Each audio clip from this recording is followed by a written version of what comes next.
appetite. Don't leave me here high and dry. Oh, but I don't wanna jinx it, baby. Just not get ahead of my time. Oh, but I don't wanna miss you, baby. So I stand up and speak my mind. Oh.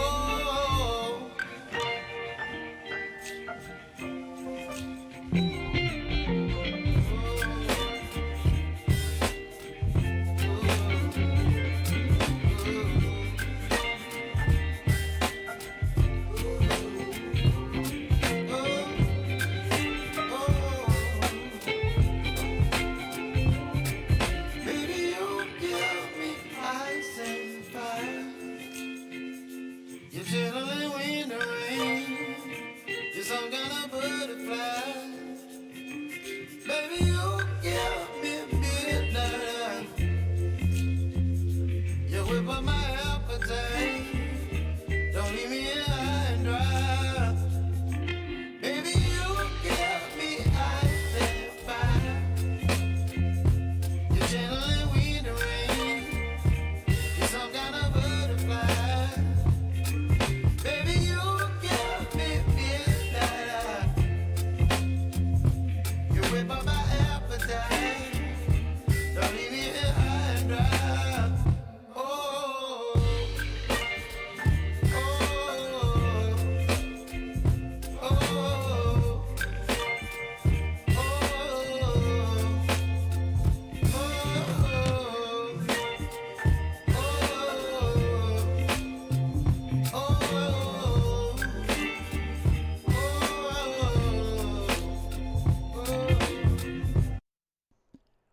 What is up, everyone, and how are y'all doing on this Tuesday? I want to do a super quick experiment with everyone before we get started. And no, the experiment isn't going to scar you or any crap like that. Don't you worry. Okay, so like I said, I got a really cool sound set up, and I'm still trying to learn it all. Like, there's software and there's like physical pieces involved in my new sound setup. So I'm gonna play music. Okay, I'm gonna play that same song on my feedback system. Okay, I'm gonna leave my mic on. You tell me if you hear a funky echo. All right, here we go. I'm gonna play it, and I'm gonna see if my mic picks it up or if my mic is clean of that. Let's see.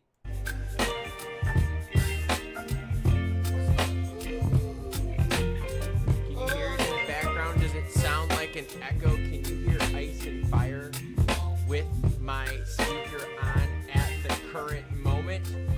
Let me know in the comments down below. See, and I've got my sound up to 95, but my speaker volume down. I'm just trying to see if y'all can pick it up. Let me know if you can hear it, and let me know how you are feeling today. We've got the Senate, Kevin Warsh hearing, waiting to fire up here very soon. It says check back soon for live. You got it. Okay, we will. Yeah, I don't know. Like, okay, so everyone's talking about like Warsh raising or like lowering rates and stuff like that. Dude, like how? If oil prices are going up, if inflation's going back up, like I understand that this could be a short-term inflation pitch because like, hey, once, you know, Israel, Iran, Strait of Hormuz, United States, all that gets figured out, like things will calm down, but we don't have it at that point yet. Like we don't have any clarity in the Middle East, nor do we have, how do I say it, any clarity at all. Yeah, I was just kind of curious what y'all thought of the sound. Like, if my mic picks it up bad. Like I said, I'm just trying new settings. And it's not like I could, like, live stream myself where I'm like, yo, Klaus, say something. Then I do it on my own. No, I kind of need a little bit of an audience to help me out. Now, that being said, what are we expecting today? Well, I think we're expecting the Kevin Warsh thing to go well. I just think the problem is what? I think the problem is we're going to see some grandstanding and we're going to see some delays. We're also going to see some issues with the Clarity Act rear its ugly head even more. Let's see. Vision Pulse Fatboy says, so Warsh means nothing, honestly. No, Kevin Warsh is definitely an important figure. The problem is like, okay, look at Kevin Warsh like a coach, right? This is an analogy here. A coach on a football team, okay? He's a really good coach, but he's playing with a really shitty team. And the shitty team isn't just the rest of the people in the Fed. The shitty team is high inflation, oil, there's a lot of uncertainty, gold and silver are roaring. I'm gonna sneeze. Ooh, sorry. Ooh, sorry about that. Had a little sneeze going on. But yeah, so he's part of a voting group, but the rest of the situation around him, right, which kind of influences the rest of the people's votes, has to do with macros, has to do with geopolitical tensions, uncertainty. Remember, whenever there's uncertainty, the Fed doesn't like to F with the rates. That's a big one. Sorry, I got my doggies here bugging me. I don't know what their deal is. Every time I go do videos, they bug me. You know how much stuff I have to edit out of my normal daily videos because of these guys? Tons and tons of stuff. It's all right. I love my doggies. Just waiting to see when they go live. We'll see if they even start on time, too. I want to see how much grandstanding happens here. I also want to see what kind of policy stuff is brought up. He's an early investor in crypto. So we might see some shots being fired at him. Let's see.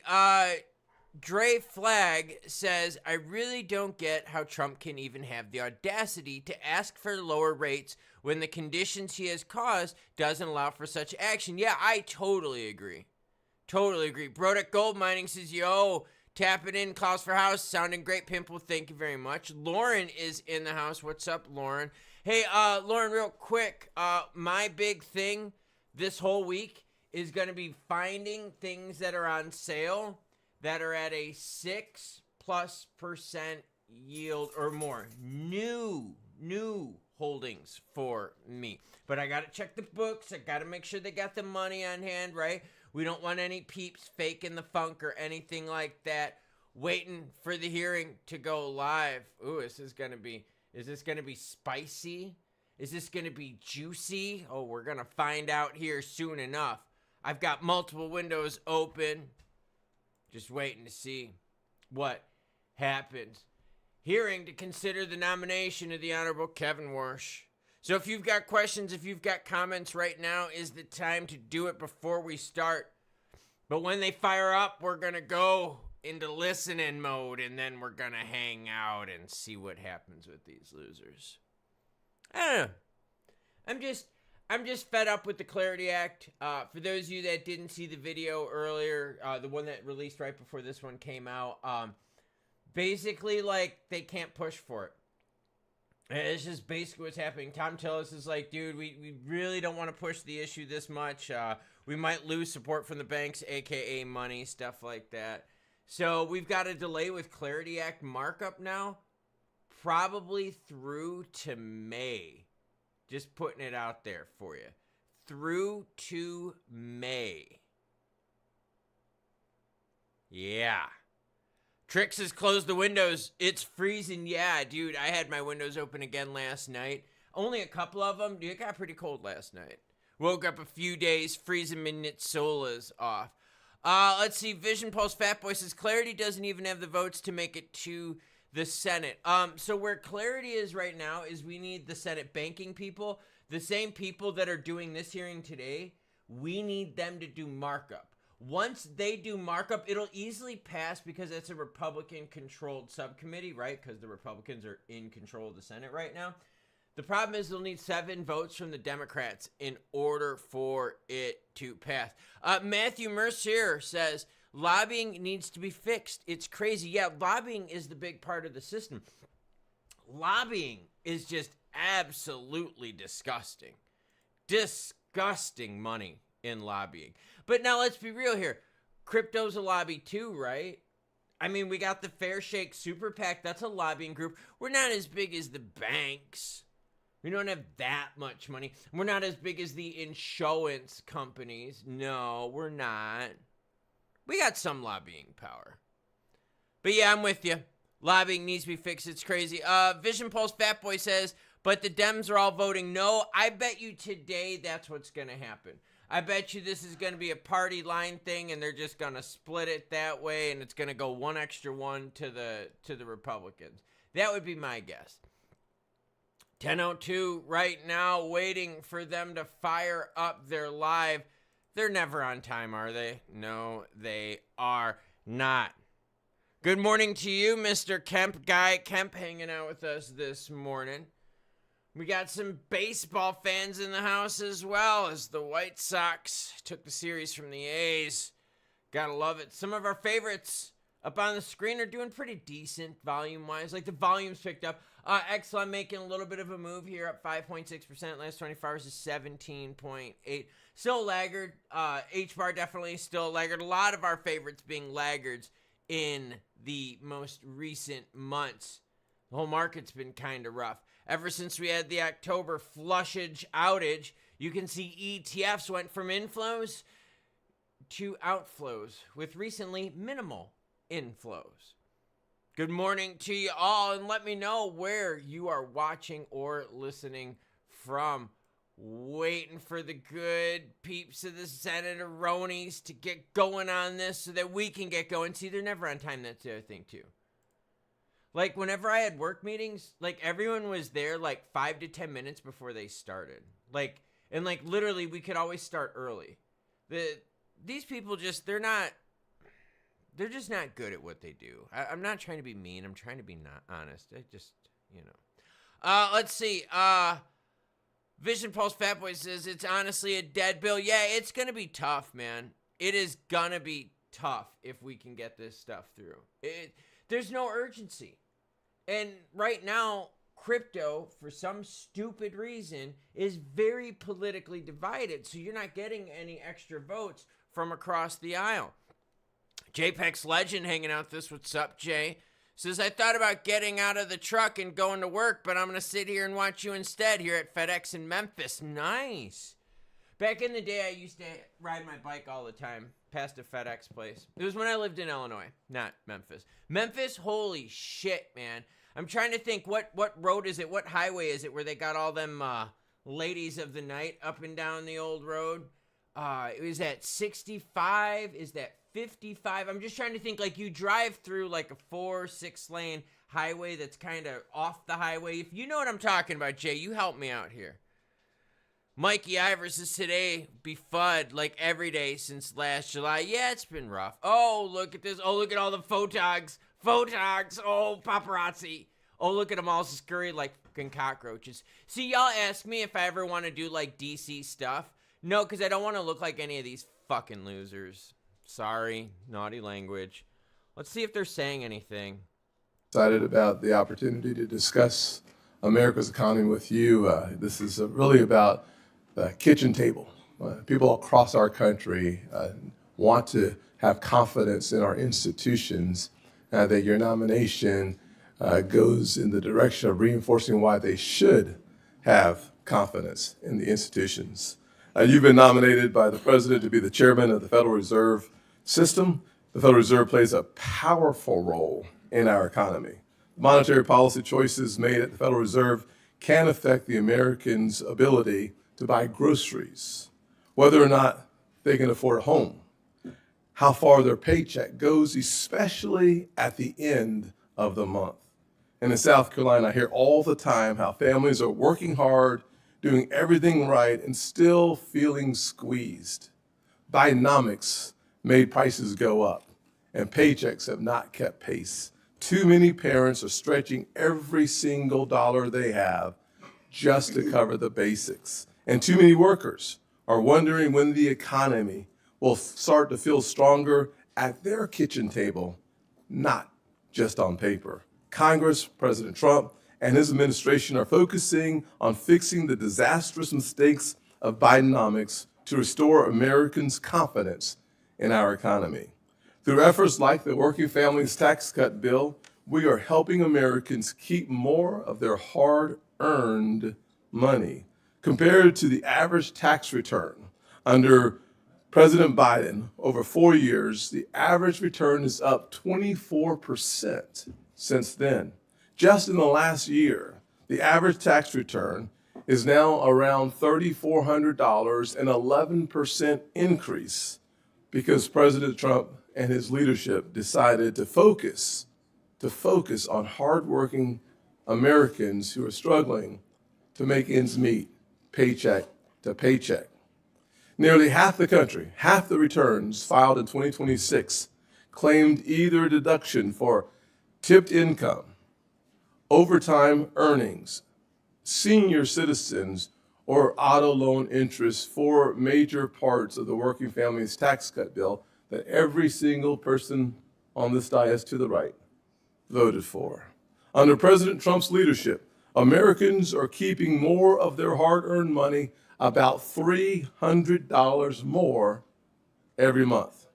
It is necessary that Congress continues to put money back in the hands of everyday Americans, and that is why it is important, and I want to be clear here, that is why it is important that we confirm Kevin Warsh to be the Federal Reserve Chair.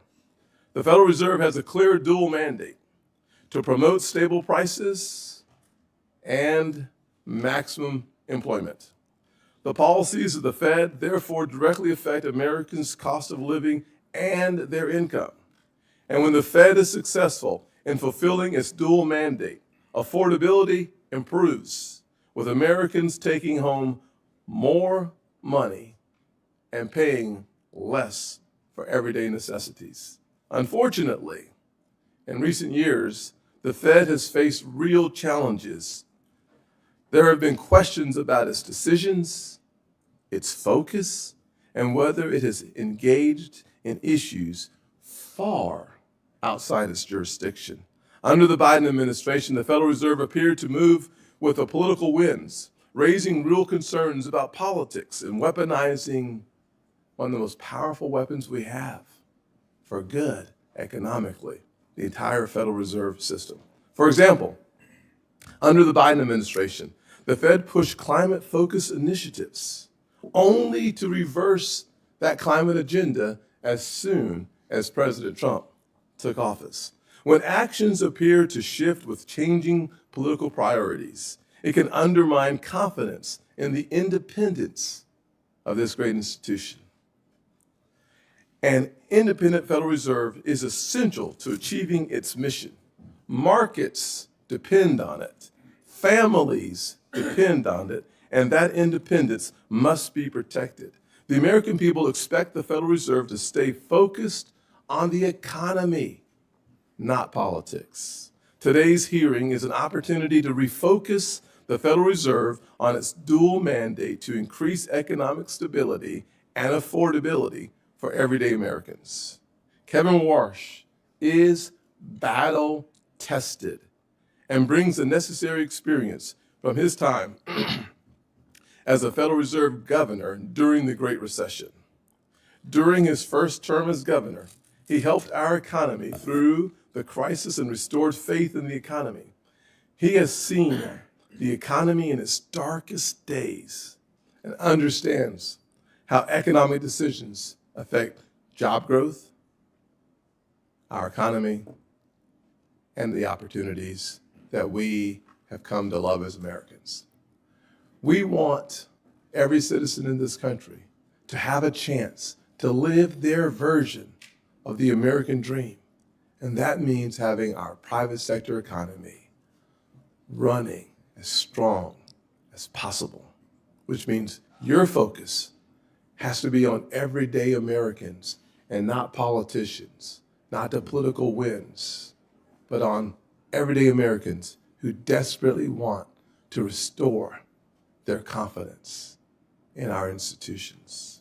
Today, this committee will examine the plans Mr. Warsh has for his return to the Fed, this time as chair, and how he plans to lead the institution at a critical moment to deliver lower cost and real relief for working families. For folks back home in the great state of South Carolina and across the country, the goal is simple: They want lower costs and more opportunities. The Federal Reserve plays a key role in bringing prices down and helping wages go up. Confirming Kevin Warsh will make sure that affordability is at the center of our economic agenda. Senator Warren is now recognized. Thank you, Mr. Chairman. And if I may, I just want to start by saying one of our members lost a child yesterday. And I know our hearts go out to Mark Warner and his family, and that is true on both sides of the aisle, that we may disagree on policies, and we may do so vigorously, but when it comes to the safety and security and the health of our families, I know we are as one, and we are praying for them. Ranking Member, Thank you. I think it'd be appropriate for us to take a few seconds of silence on his behalf, 36 years old. One thing you don't want to do as a parent.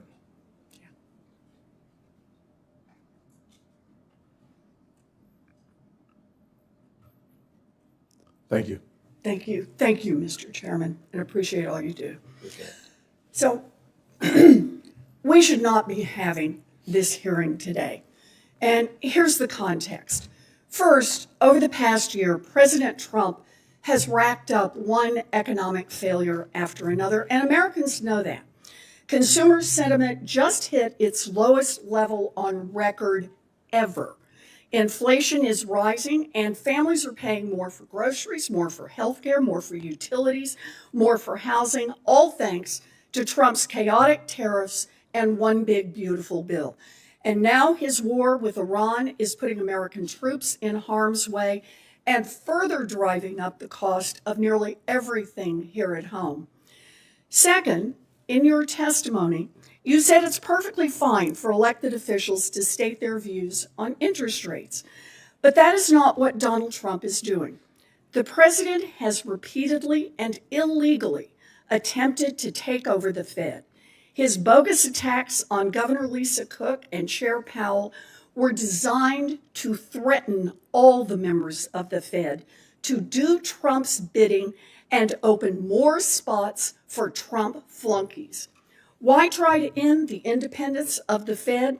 Because Trump's economic failures are causing him political problems, and he wants the Fed to use monetary policies to artificially juice the economy in the short term, and this is his last chance to do that before the November elections. Having a sock puppet in charge of the Fed would also give the president access to the Fed's powerful authorities to enrich himself, his family, and his Wall Street buddies.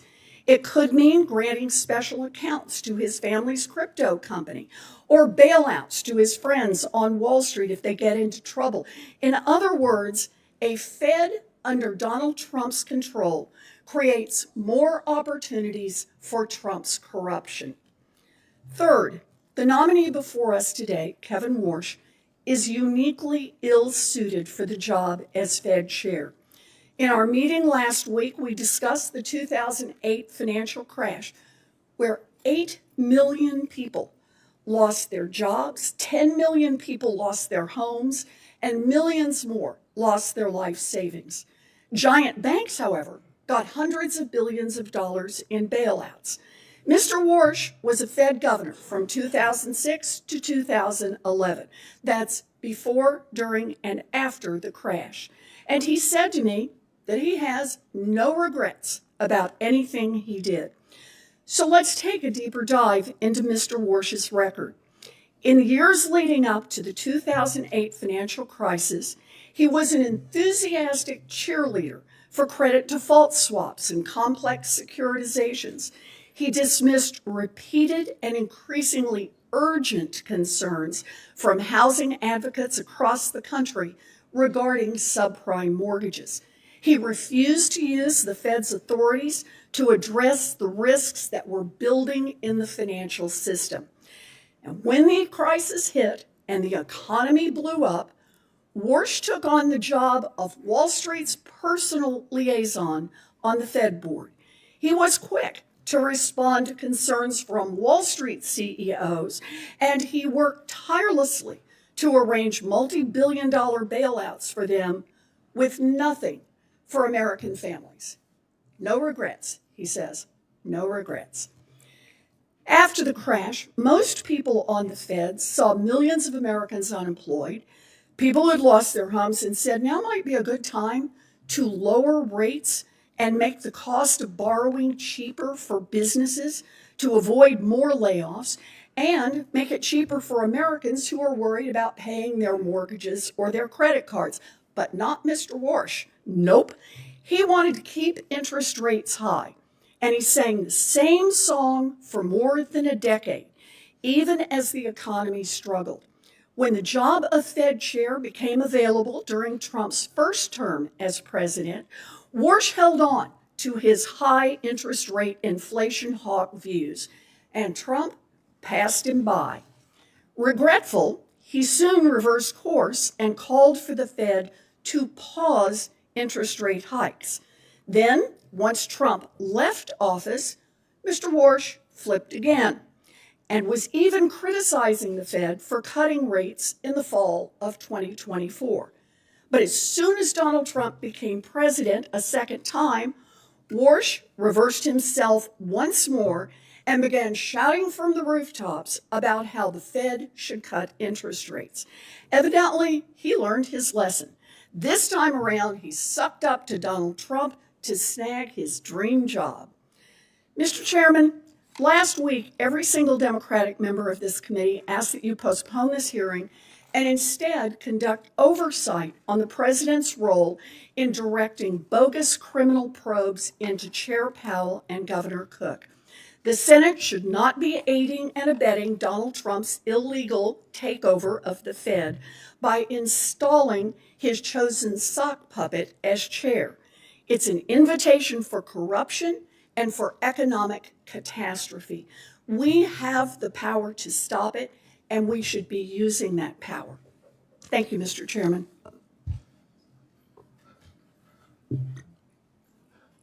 Well, there you have it.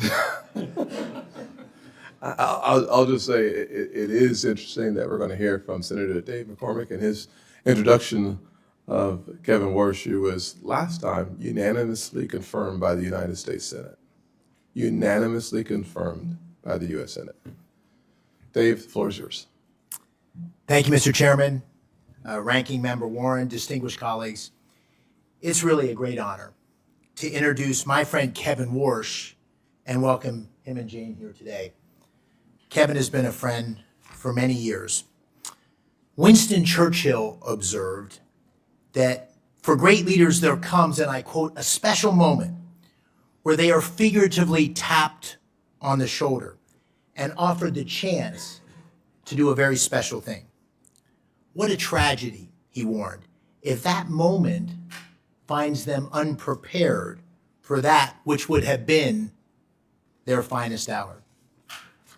Colleagues, I'm here today to assure you, as someone who knows Kevin and who knows this institution, that Kevin Warsh could not be more prepared for this, his finest hour.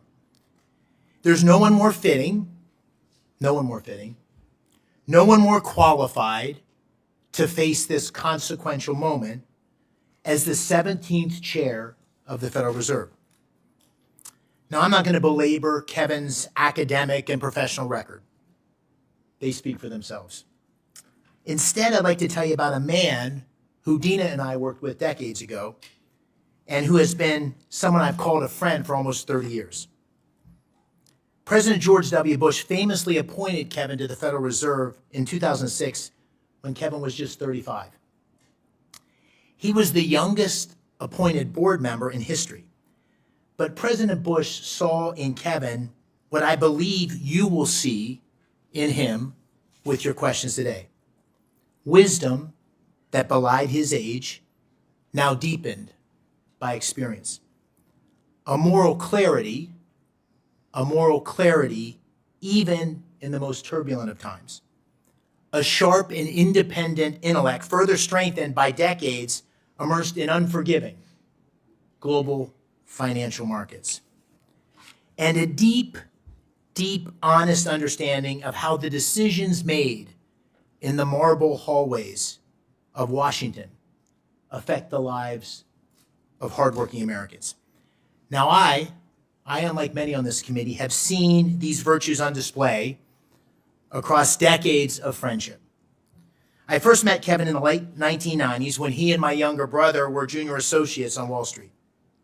And a decade later, we served together in the crucible of the global financial crisis. I as the Undersecretary of Treasury for International Affairs and Kevin on the Fed board.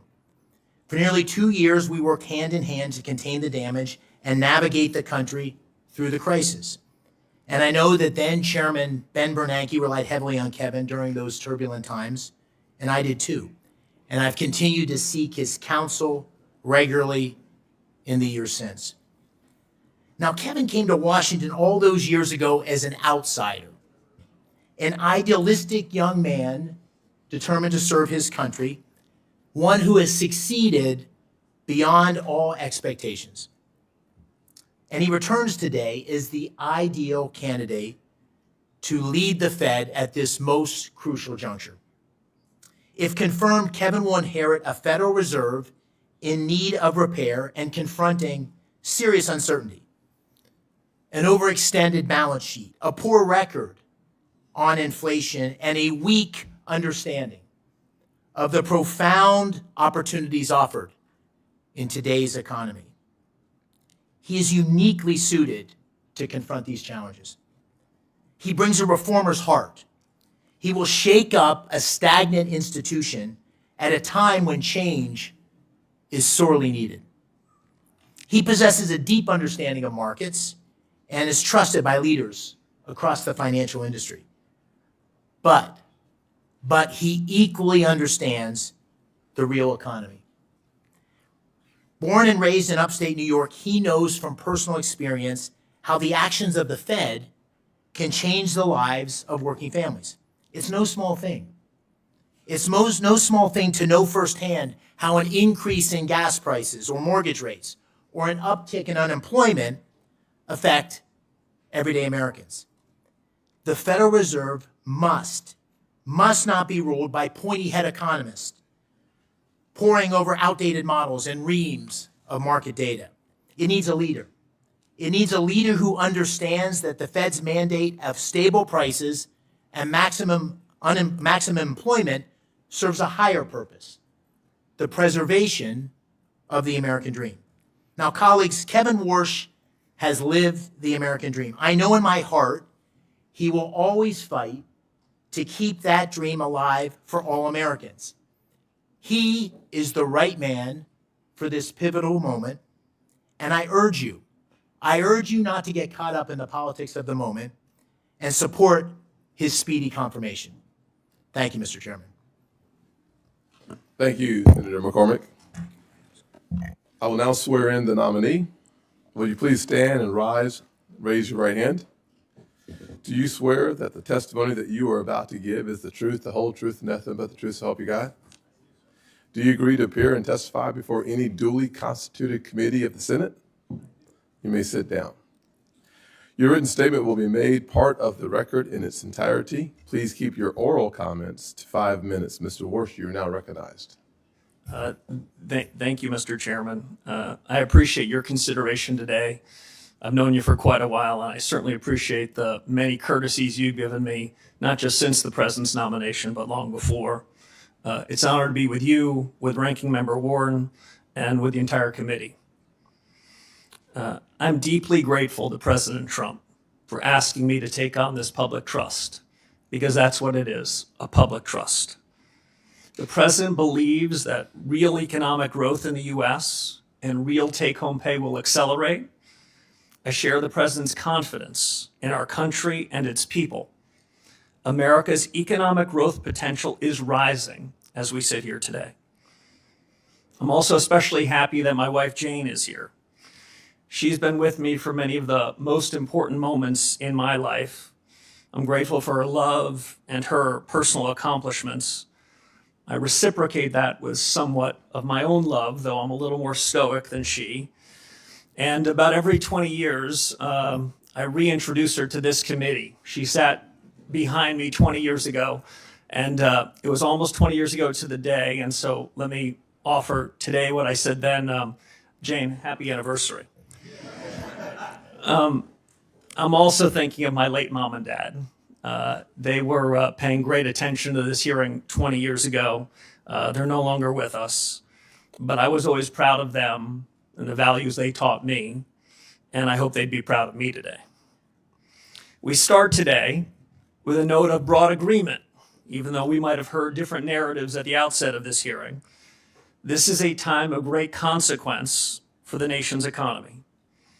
As a former Fed governor and friend or colleague of the last 5 Fed chiefs, from whom I've learned plenty of lessons, I'm particularly alert to the challenges and opportunities confronting the institution that I cherish, the Federal Reserve. To the President, to the Congress, the nation, I owe my best judgment and my most faithful efforts in serving the mission that you and Congress assigned to the Federal Reserve, including full employment and stable prices. The American people are counting on the Fed to deliver on its commitments, perhaps now more than ever. The real highlights of my life are not on my resume, as Senator McCormick said. They include the individuals with whom I worked and from whom I learned. I graduated from high school in upstate New York. I had some exceptional teachers there and some brilliant classmates. I've learned we're lucky in life if we start out with good influences in learning and in character. A public school education gave me both of these, and I'm grateful. I made my way to Stanford and found myself in the company of some of the most highly accomplished economists and policymakers. George Shultz, former Secretary of State and Treasury, was among the great patriots at the Hoover Institution, who I came to know as a teacher, mentor, and friend. He passed away right after COVID at age 100, but I still feel him with me. I could not have imagined a better formative experience than working from and learning from folks like him. I could tell you about all the things I learned, but maybe the most important was to be around people completely devoted to the ideas and ideals of our country. Silicon Valley in the early 90s, another fitting backdrop for all the things we confront today. I found myself in the right place at the right time. The US was at the vanguard of a new era of technological leadership, and I just looked out my door to see it. Now, in the last 15 years, I've gained deep experience in macro and in markets, working with Stan Druckenmiller. He never held a position in government, but is no less a patriot. He never got a PhD in economics, but I don't know a finer economic thinker.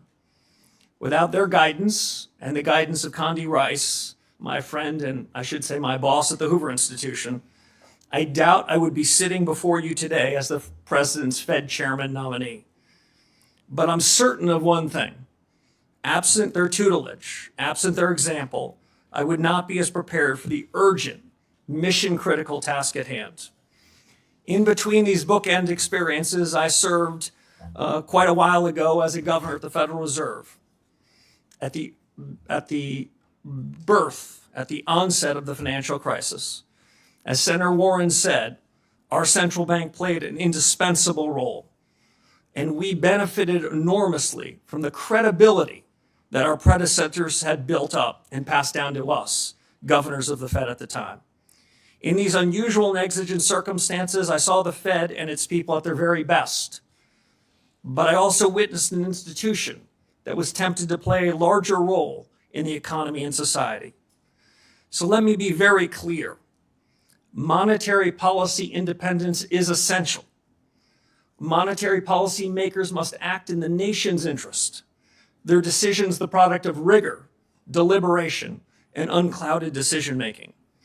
And as Senator Warren said, I do not believe that independence of monetary policy is threatened when elected officials state their views on rates. Fed independence is up to the Fed. That has 3 implications. First, Congress is tasked with the mission to ensure price stability. Inflation is the Fed's choice. Second, Fed independence is at its peak in the conduct of monetary policy. And third, as the chairman said, the Fed must stay in its lane. I'm committed to ensuring that the conduct of monetary policy remains strictly independent, equally committed to work with the administration and Congress on non-monetary matters that are part of the Fed's remit, and I commit myself to accountability. Finally, I'll just say this, Mr. Chairman. Milton Friedman had a phrase that always stayed with me. He always worried about government officials that lured and hung around with what he called the tyranny of the status quo. Status quo practices and policies are especially harmful when the world is changing this fast. If confirmed as chairman, I will be faithful to the Constitution, to the Federal Reserve Act, and to the very best of the Fed's traditions. I believe a reform-oriented Fed can make a real difference to the American people. And if confirmed, I will seek to create an environment in which the best people do their best work. Candor and goodwill will go a long way in pursuing those objectives. And I suspect this hearing, Mr. Chairman, will put us to the test. It's a real privilege to be Thanks, here. sir. I will say that we typically stick to a 5-minute opening comments. I would encourage all of us to stick with our 5 minutes as it relates to our question and answers. We have full attendance today, and it's going to be really important for us to stick as closely to the 5 minutes as possible. If we go over by much, you'll hear me, which is an indication that you're already over, and I'll do my very best to keep us on time. Kevin, there are so many questions to talk to you about, to ask you about, to be honest with you, and I just want to name a couple of them, and we'll look forward to hearing more on these topics. I will not have enough time to delve into some of the most important issues facing our country. I'll take 2 of those issues and focus my time. I'm sure my colleagues on either side will have a conversation with you and ask questions about AI. The AI future is going to have massive impact on where we go as a nation. It's got a massive impact on your dual mandate as it relates to full employment. Our production may go up while our employment stays flat. So this is a really important question that at some point we should delve into. I also think that someone should spend some time talking about our balance sheet. We have nearly a $7 trillion balance sheet at the Federal Reserve. Too much attention has been paid to your balance sheet, and not enough attention has been paid to the nation's balance sheet. And I think it's really important for us to dig into that issue as well. Digital assets, the future of finance in the world seems to have a major component of it being digital assets. The market structure legislation, we don't want your comment on, but the important role of the blockchain in the future is another really important part of the future of our economy. I will spend some time talking about affordability and the importance of the independence of the Fed. One of the things I've appreciated about your previous comments is the importance that you have placed on the dual mandate, stable prices, which typically comes through the form of interest rate changes, as well as promoting maximum employment. I think those 2 will become more challenging in the current environment. One, obviously, the second one being the AI and the future of full employment. You've criticized the Federal Reserve for getting too big, mismanaging inflation. I'm sure you know the definition of transitory, so I won't ask you, but I got a feeling you know, and some of your predecessors did not.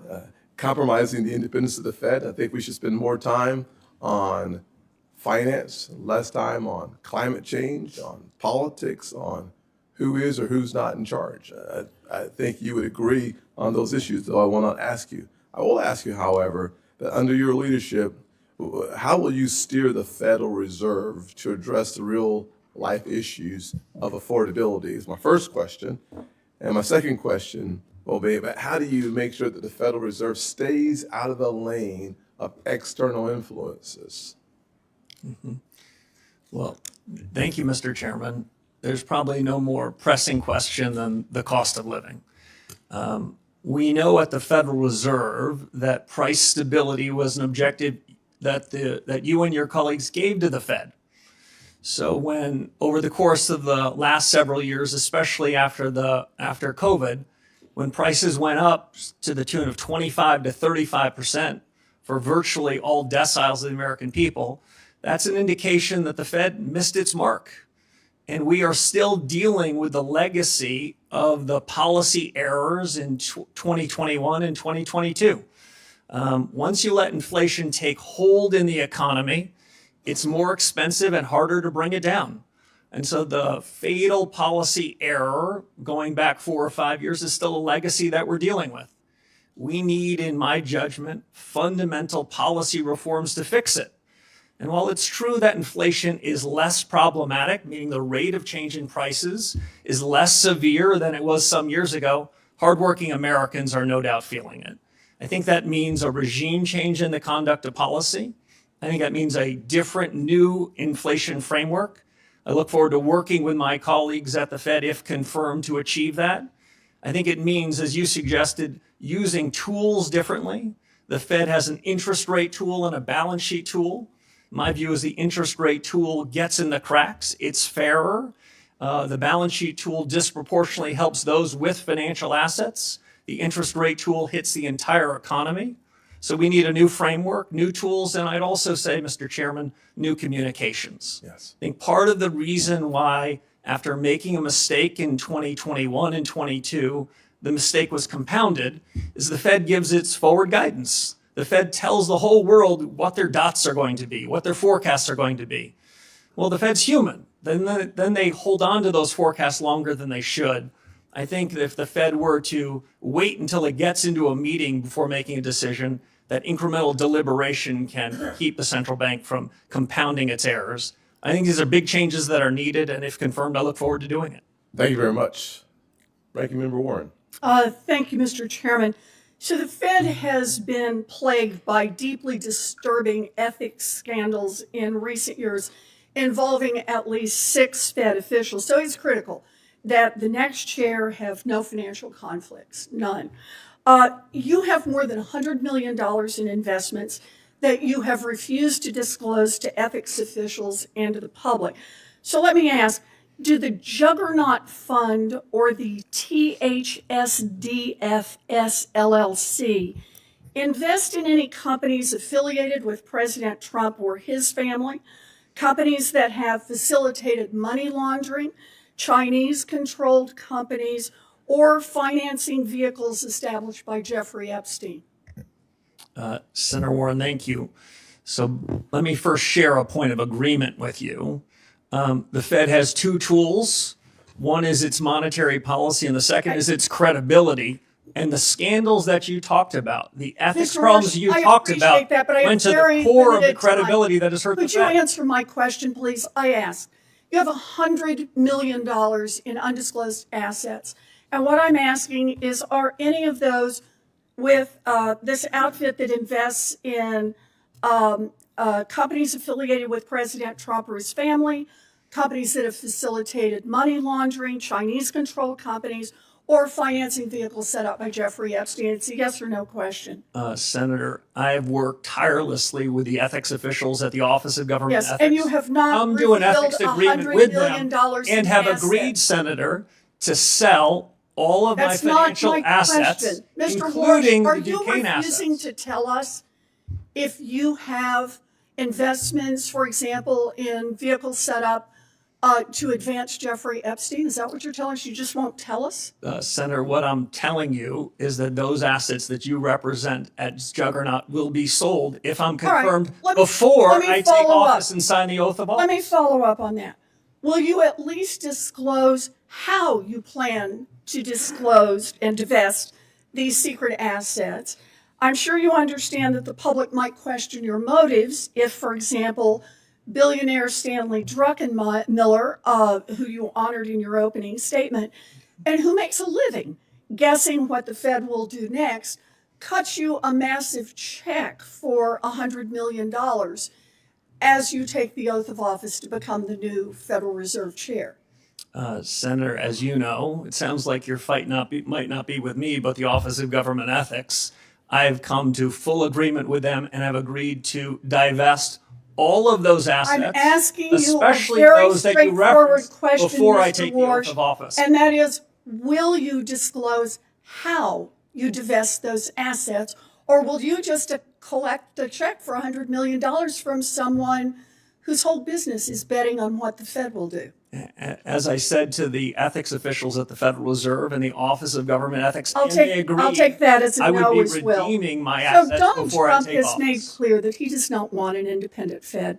In fact, he has said, and I quote, "Anybody that disagrees with me will never be Fed chairman." And he's made clear that you are his sock puppet, saying last week that interest rates will drop, quote, "when Kevin gets in." Yeah, I think they do. Not when economic conditions change, we'll get lower rates. Not when the economy needs it. Nope. He said, when my guy, Kevin Warsh, is in there, we'll get the interest rates that I, Donald Trump, wants. So independence takes courage. Let's check out your independence and your courage. We'll start easy. Mr. Warsh, did Donald Trump lose the 2020 election? We try to keep politics, if I'm confirmed, out of the Federal I'm just Reserve. asking you a factual question. I need to know, I need to measure your independence and your courage. Senator, I believe that this body certified that election many years ago. That's not the question I'm asking. I'm asking, did Donald Trump lose in 2020? And I'm suggesting you in I'm 2020, the suggesting you Fed can't made answer that. a huge inflation problem, and you certified the election. So You need let to me keep ask you politics another out of question. monetary policy. In our meeting, you monetary said policy you out of would politics. be independent because you're, quote, a tough guy. Those were your words, tough guy. And you will be able to stand up to President Trump. So let's try it again. Name one aspect of President Trump's economic agenda with which you disagree. Well, Senator, the Federal Reserve in recent years has wandered outside of its remit, wandered into other I'm areas. asking for something That's you not something I'm disagree with prepared Donald to do. Trump on. If I'm Just one confirmed, economic- the Federal one Reserve should stay in economic its issue. lane. Just one little place where you disagree with Donald Well, I Trump. do have a disagreement, actually, Senator, with the president. I think even this morning, he said that he thought I was out of central casting. I think central casting, I'd look older, grayer, and maybe show up here with a cigar of sorts. Quite adorable.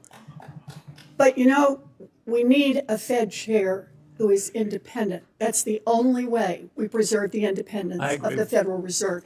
If you can't answer these questions, you don't have the courage and you don't have the independence. I agree Thank with you on Mr. independence, Senator. Senator Rounds. Thank you. Thank you, Mr. Chairman. Mr. Warsh, first of all, welcome. And I appreciated the opportunity to visit with you personally within the office. I agree with you, and I think Fed independence is critical. And I think that's an item that you and I agree on wholeheartedly. I want to take an opportunity just to kind of perhaps give you an opportunity to respond. I know that the ranking member had a number of items that she expressed concerns with. I'd like to give you an opportunity to just kind of work this way through. And let me just ask you a few questions, and I'll allow you to take the time to fully answer the questions. As I understand, Mr. Warsh, you worked with the career ethics professionals at the Office of Government Ethics and at the Fed to come to an agreement in terms of your dissolution of some of the assets that you as a businessman have. Is that correct? Yes, Senator, that is correct. I worked with the Fed ethics officials first, answered all of their questions, then with the career professionals, the Office of Government Ethics, answered all of their questions, and then they wrote up an ethics agreement, which is part of the public record. But because I agree with Senator Warren on the ethical questions that have been raised over the last several years by several people that were members of the FOMC, so that there's no question about my independence, no question about the clarity of my financial record, I agreed to divest virtually all of my financial assets, the large majority of which will be divested before I raise my right hand and am sworn into office if confirmed by this body. So I've gone above and beyond, not for any other special reason other than the Fed needs to reestablish its credibility because the conduct of policy depends on it. So let me just, for the record, the agreement which you have signed clearly states that you have agreed to divest your assets that are in question within 90 days of confirmation if you have not already divested them. That is correct. Yes, Senator, and in fact, the large majority of those assets will be divested before I am sworn into office if confirmed. Thank you. The career ethics professionals were the ones that basically had sent your signed paperwork to this committee's chief clerk. I really question whether or not they would have done that if they did not come to the ethics agreement with you in the first place, correct? Yes, I presume that's right. We had a very good working relationship, and I'm happy to be sitting after the divestiture and cash or T-bills or whatever's the permitted asset, so we can get back to the business of fixing the Fed, reforming an institution that has lost its way a bit, that has missed the mark. As Chairman Scott said at the outset, this inflation risk is still something that's being talked about around kitchen tables and boardrooms. My preferred definition of stable prices is a little different than most academics. I believe that price stability should be a change in prices such that no one's talking about it. That's an old-fashioned definition, but I think it's still valid. The sooner that we can reform the institution with my colleagues, if confirmed, the sooner we can ensure price stability, and we can have a new set of leaders atop the institution with high, credible, ethical standards to return the Fed to what it should be. The independence that both Chairman Scott and Senator Warren mentioned, critically important, but independence has to be earned. And it's earned by delivering on the promises, the commitments that the Fed has made. And as the Fed hasn't delivered on those promises, we shouldn't be surprised that we hear politics that are entering the room at the Fed. And you get the politics out of it so the Fed can focus on its day job, deliver on full employment and stable prices. It's true that people want to see stability within the Fed, but is it okay for a Fed governor or a chairman to change their mind on a particular policy? It's more than okay, it's essential. Economics is not physics, it's not math. Frankly, most of us that ended up in the economics business, we started like I did as a math major. It was too hard. So we ended up in economics. In economics, what we need to do is focus to the left of the decimal point, not to the right of the decimal point. We need to focus on the big things. And if mistakes are made, central bankers, economic policymakers need to correct them fast. The real mistakes, the mistakes that cause inflation to be persistent, to undermine hardworking Americans' standard of living, and when those mistakes go on. Thank you. Thank you, Mr. Chairman. Yes, sir. Senator Reed.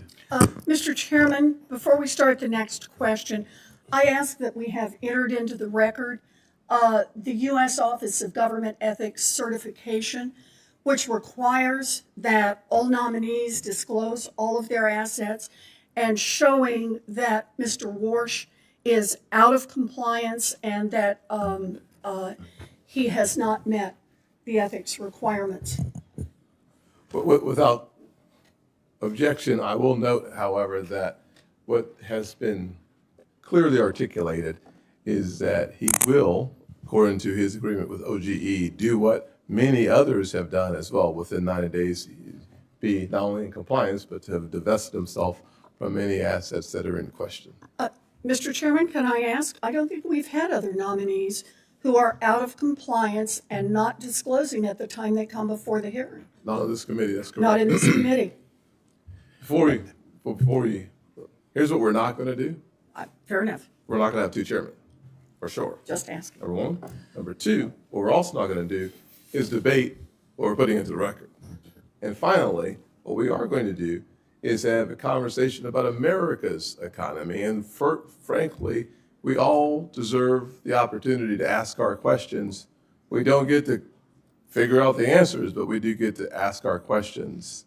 And I hope that we are able to continue in that direction. As long as we are, we're going to have a very good hearing. And if we're not, then I will find a way to help us expedite getting back on track.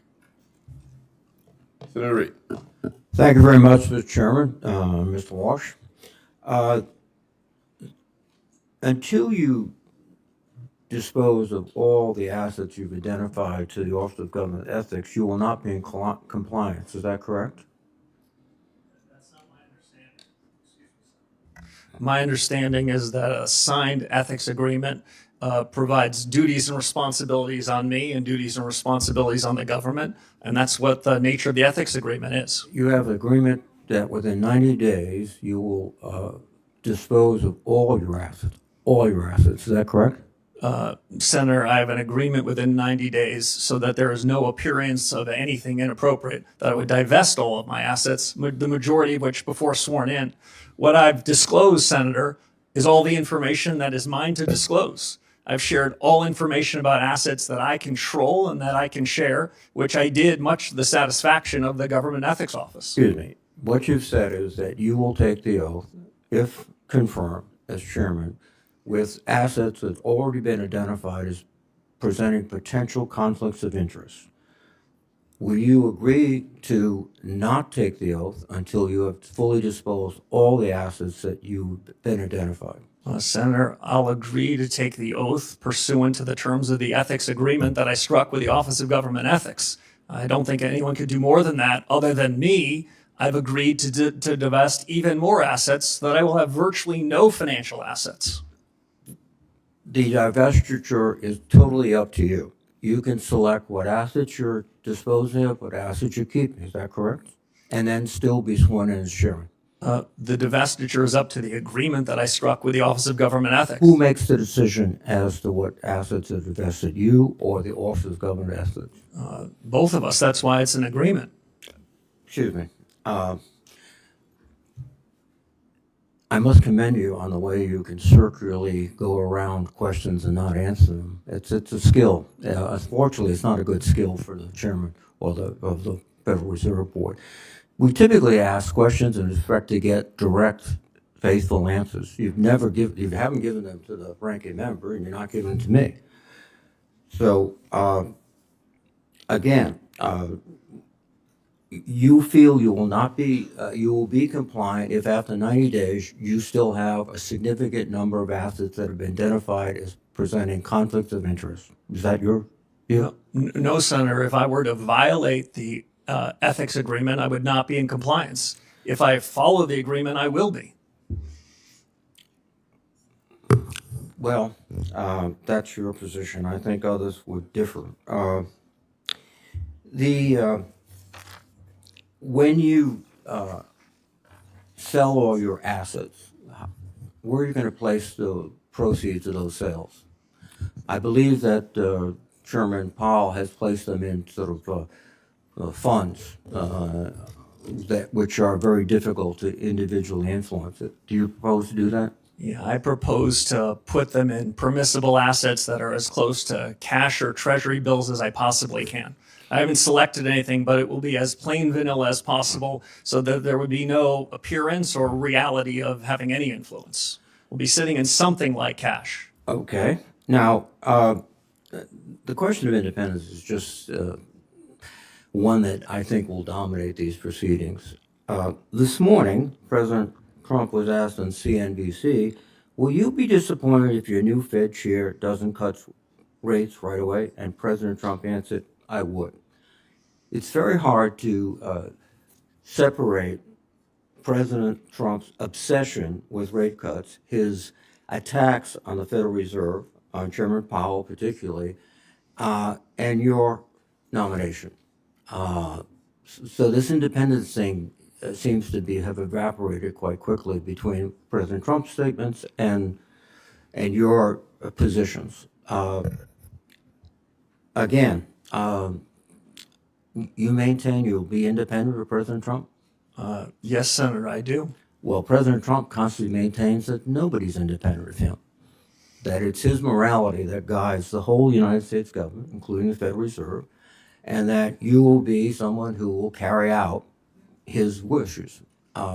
Frankly, do you suspect that he chose you because you indicated to him that you want to cut rates? Senator, I don't know the reason for the president's choice, but I can tell you what I've been writing about for 15 years and what I said to the president, which is you're going to I'll cut rates if you give me the job. No, that's not what I said, Senator. Now, the president, as you might know, much like virtually all presidents I've either known or studied, presidents tend to be for cutting rates. I think the difference is President Trump expresses it quite publicly without surrogates or subterfuge, but presidents want lower rates. But Fed independence is up to the Fed. Fed leadership has to make a decision about what's the right thing to do. No. In my judgment, You're a leader. You're the leader. you establish the moral and ethical standards and economic principles of the Fed. And you just pass it off to, well, it's not my job, it's everybody's job. That means it's nobody's job. Thank you. Senator Tillis. Mr. Chair, before my time starts, can I make a parliamentary inquiry? Certainly. I want to make sure that we get this right because I'm not an attorney, but I think it's pretty important to suggest that according to Mr. Warsh, he has signed an agreement that is in compliance provided that he executes the agreement. Correct. So we should not have into the record that he is before us out of compliance because you stipulated that what Senator Warren said was a first of a kind here, but he is not out of compliance. He has agreement that if he executes, will be in compliance. That's why he's properly before us. And I just want to make sure for the record that that is clear. Yeah, very clear. Well, let me just say it. I'm going to reiterate what you just said, but I was writing it down myself. The Office of Government Ethics has entered into an agreement with Kevin Warsh that he has up until 90 days after confirmed to divest of his assets. So the word, I mean, to non-attorneys here, I heard someone say he's before us out of compliance, and that's why I checked with the staff to be absolutely certain he is properly before us. He will be in compliance if he executes agreement that addresses the concerns that have been presented by some of my colleagues on the other side of the aisle. I just want to confirm for the record that that is in fact accurate. So if we're doing a matter here of, is this parliamentary inquiry? Is that what this is? I've made a parliamentary inquiry, so I'm not burning my time on something I that I thought understand. felt like a cheap shot to say he's out of compliance when in fact he's not. Then I'd like to ask the other question, and that is, have we seen this agreement? Do we have any way to verify that, in fact, these sales will occur if we have no idea what's in them and no one has told? And let's remember the law for a minute. The Fed, unlike other parts of government, do not have a 90-day you can be out of compliance. Fed law is explicit that you cannot own any portion of a financial interest in a bank. Mr. President, Mr. Chairman, excuse me for interrupting. Senator, Now I'm going to let the attorneys take are we over. going to all get extra time here? No. I'd like an extra 3 minutes. All right. Okay? Mr. Chair, I just, for the record, and the only reason I say That was a parliamentary inquiry, so it doesn't count. Yeah.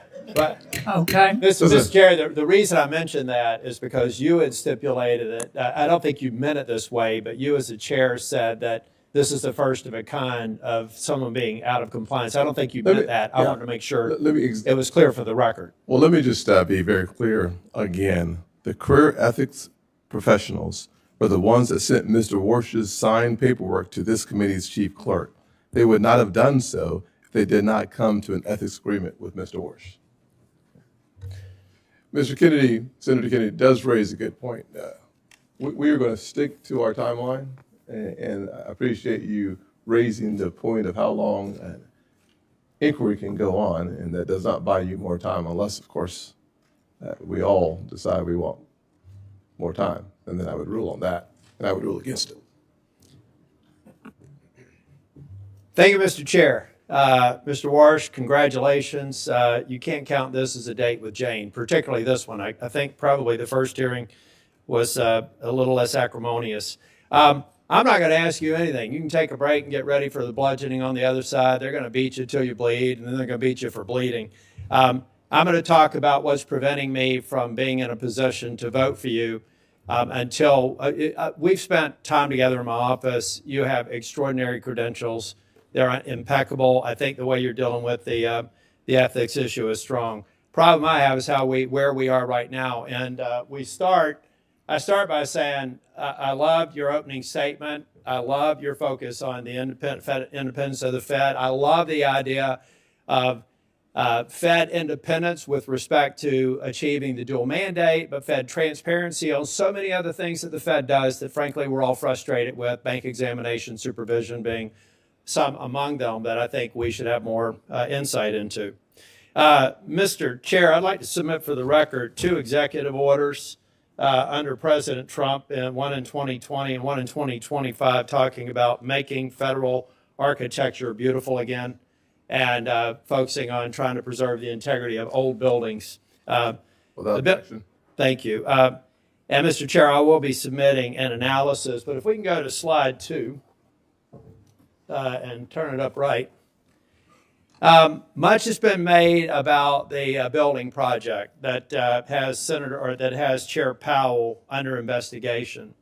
I'm not going to get into the details except to say that I used to work for a firm that did audit and compliance, so I'm naturally wired to go back from the ground up and figure out what the deal is.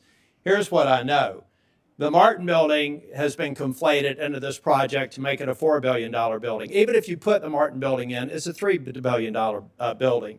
The reality is, what we're talking about is the Eccles building and the East building, for which, bring that up higher, Jack, you're a tall guy so people can see it. These are the overruns.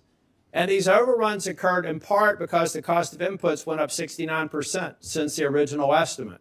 Asbestos was identified. Remediation was required. Pylons had to be built underneath the building because it turns out they used it as a landfill and they had a water table issue. There were a variety of reasons why this building went over budget. And as a matter of fact, if we put everybody in prison in federal government that had a budget go over, we'd have to reserve an area roughly the size of Texas for a penal colony because of the way government projects work. And the reality is the overage of inflation adjusted was about $730 million, the majority of which seems to be legitimate. Next slide. Not acceptable, unfortunate, but legitimate. Now, what I've really got a problem with, and we're talking about Fed independence. By the way, I think you're going to be independent. You have to be. You got to convince 11 other people to vote with you, at least the majority. It's a consensus organization. You try to get the majority to. Most of these votes are 11-1. So if anybody thinks the president can appoint somebody and you unilaterally can control things, you're going to be an unsuccessful chair if history is any guide, and you've served under some of the best. So I know you're going to do it right. The problem that I have here is that we had some U.S. attorney with a dream, or assistant U.S. attorney, thinking it would be cute to bring Chair Powell under an investigation just a few months before the position was going to be open. This happened this year. Normal course and speed. Here's how it works at the Fed. May the 15th, the term would have expired. We'd be having this hearing. You'd be getting confirmed. Custom also suggests that the sitting chair, even though he has 2 years left on his term, would have exited. But instead, we have somebody who thinks a building project that went over by about $700 million with a lot of what seemed to be justifications for it are holding up this whole process. It sounds like to me somebody over in the DOJ didn't even check with the boss. The boss said on the same night that I said I can't go forward until this bogus investigation is done with, said he didn't know anything about it. So we've got people in DOJ over in the D.C. circuit or the D.C. district doing these investigations.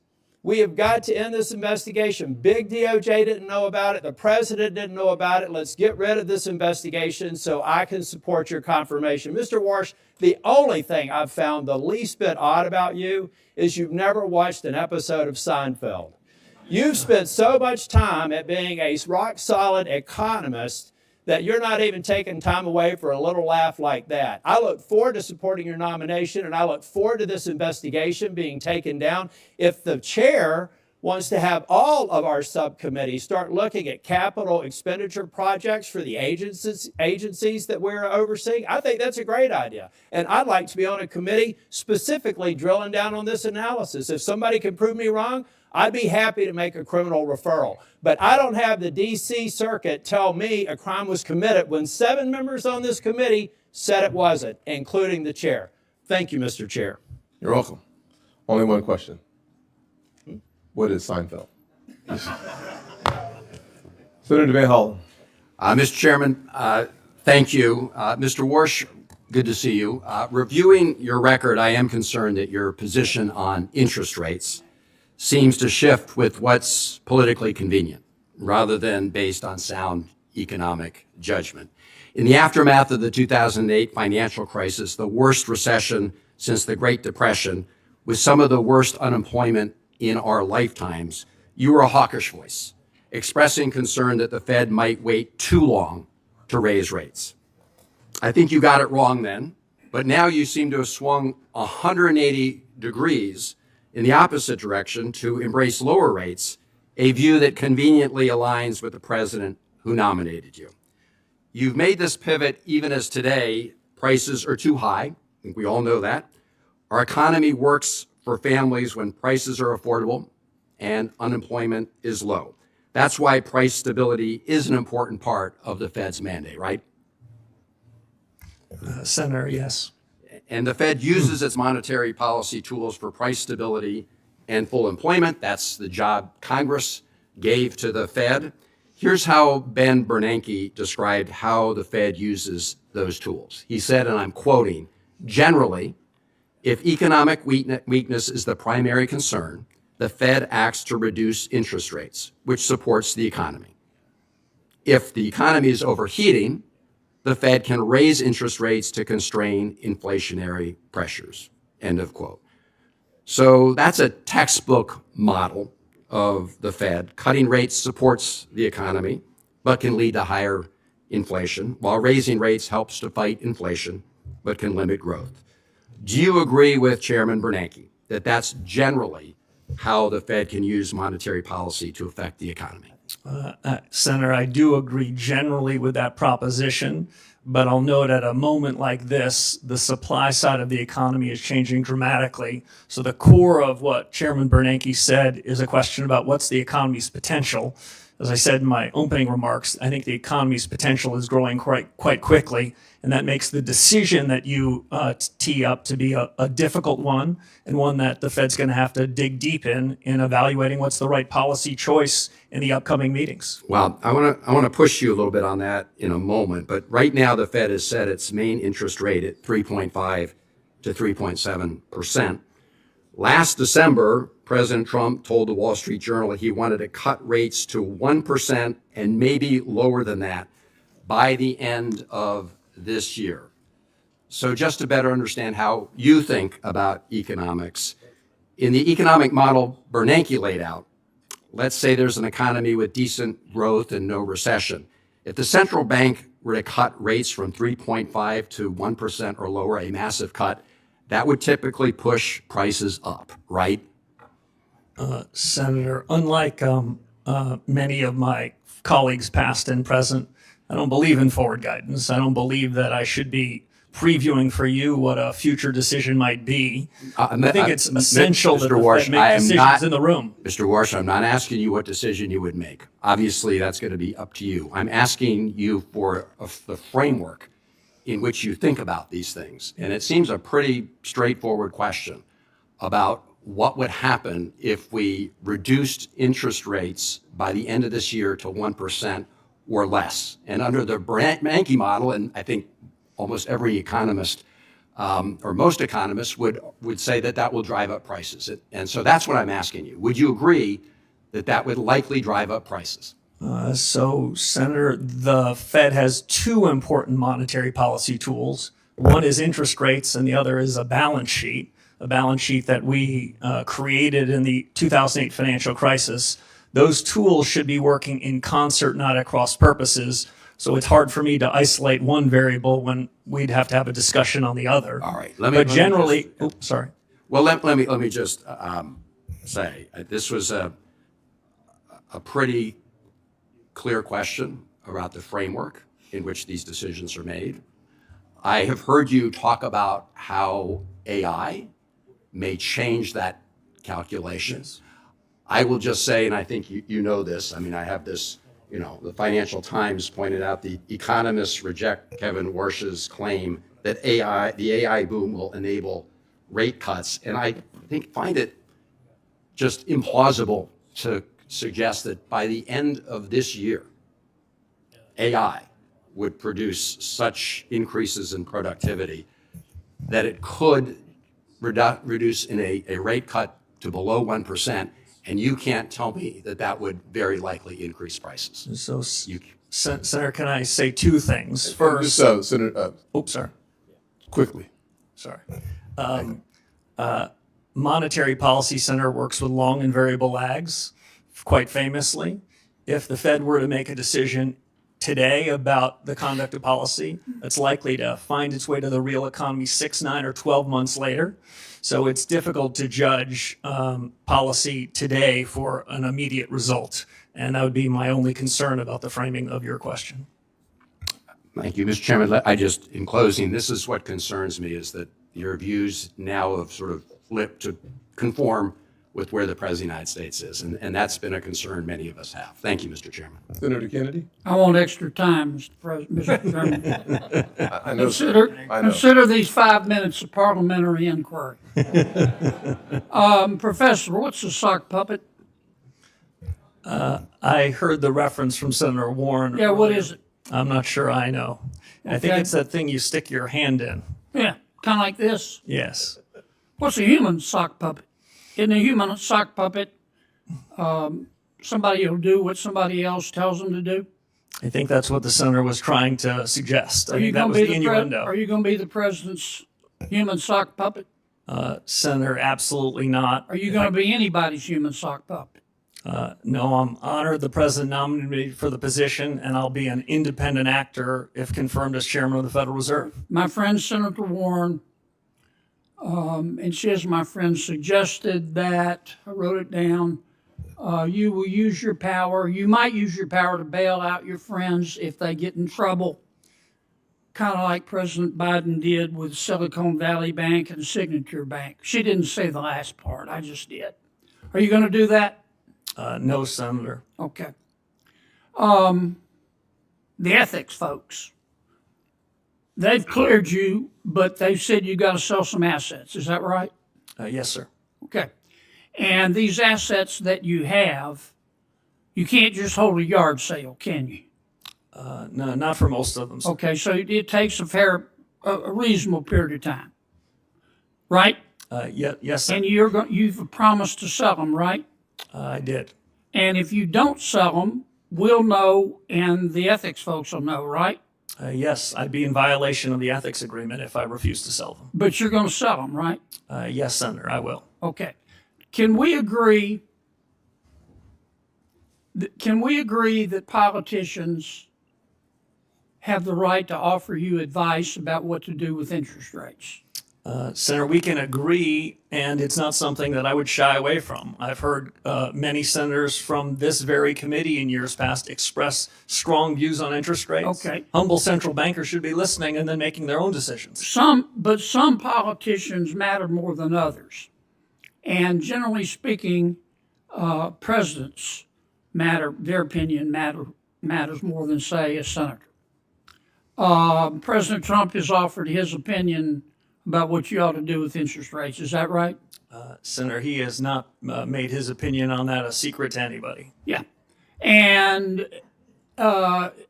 every president has that you're aware of. Yes, they all tend to be in the same direction, Senator Kennedy. Okay.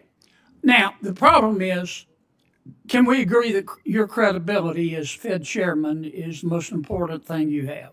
It's the most important thing to me, it's the most important thing to the institution, and it's the most important thing to the successful conduct of policy. Okay, If the markets that's a think yes, right? Yes, Senator. Okay. The problem is that President Trump has said he's not going to appoint anybody who wouldn't agree to lower interest rates. Have you agreed with the president that you're going to lower interest rates?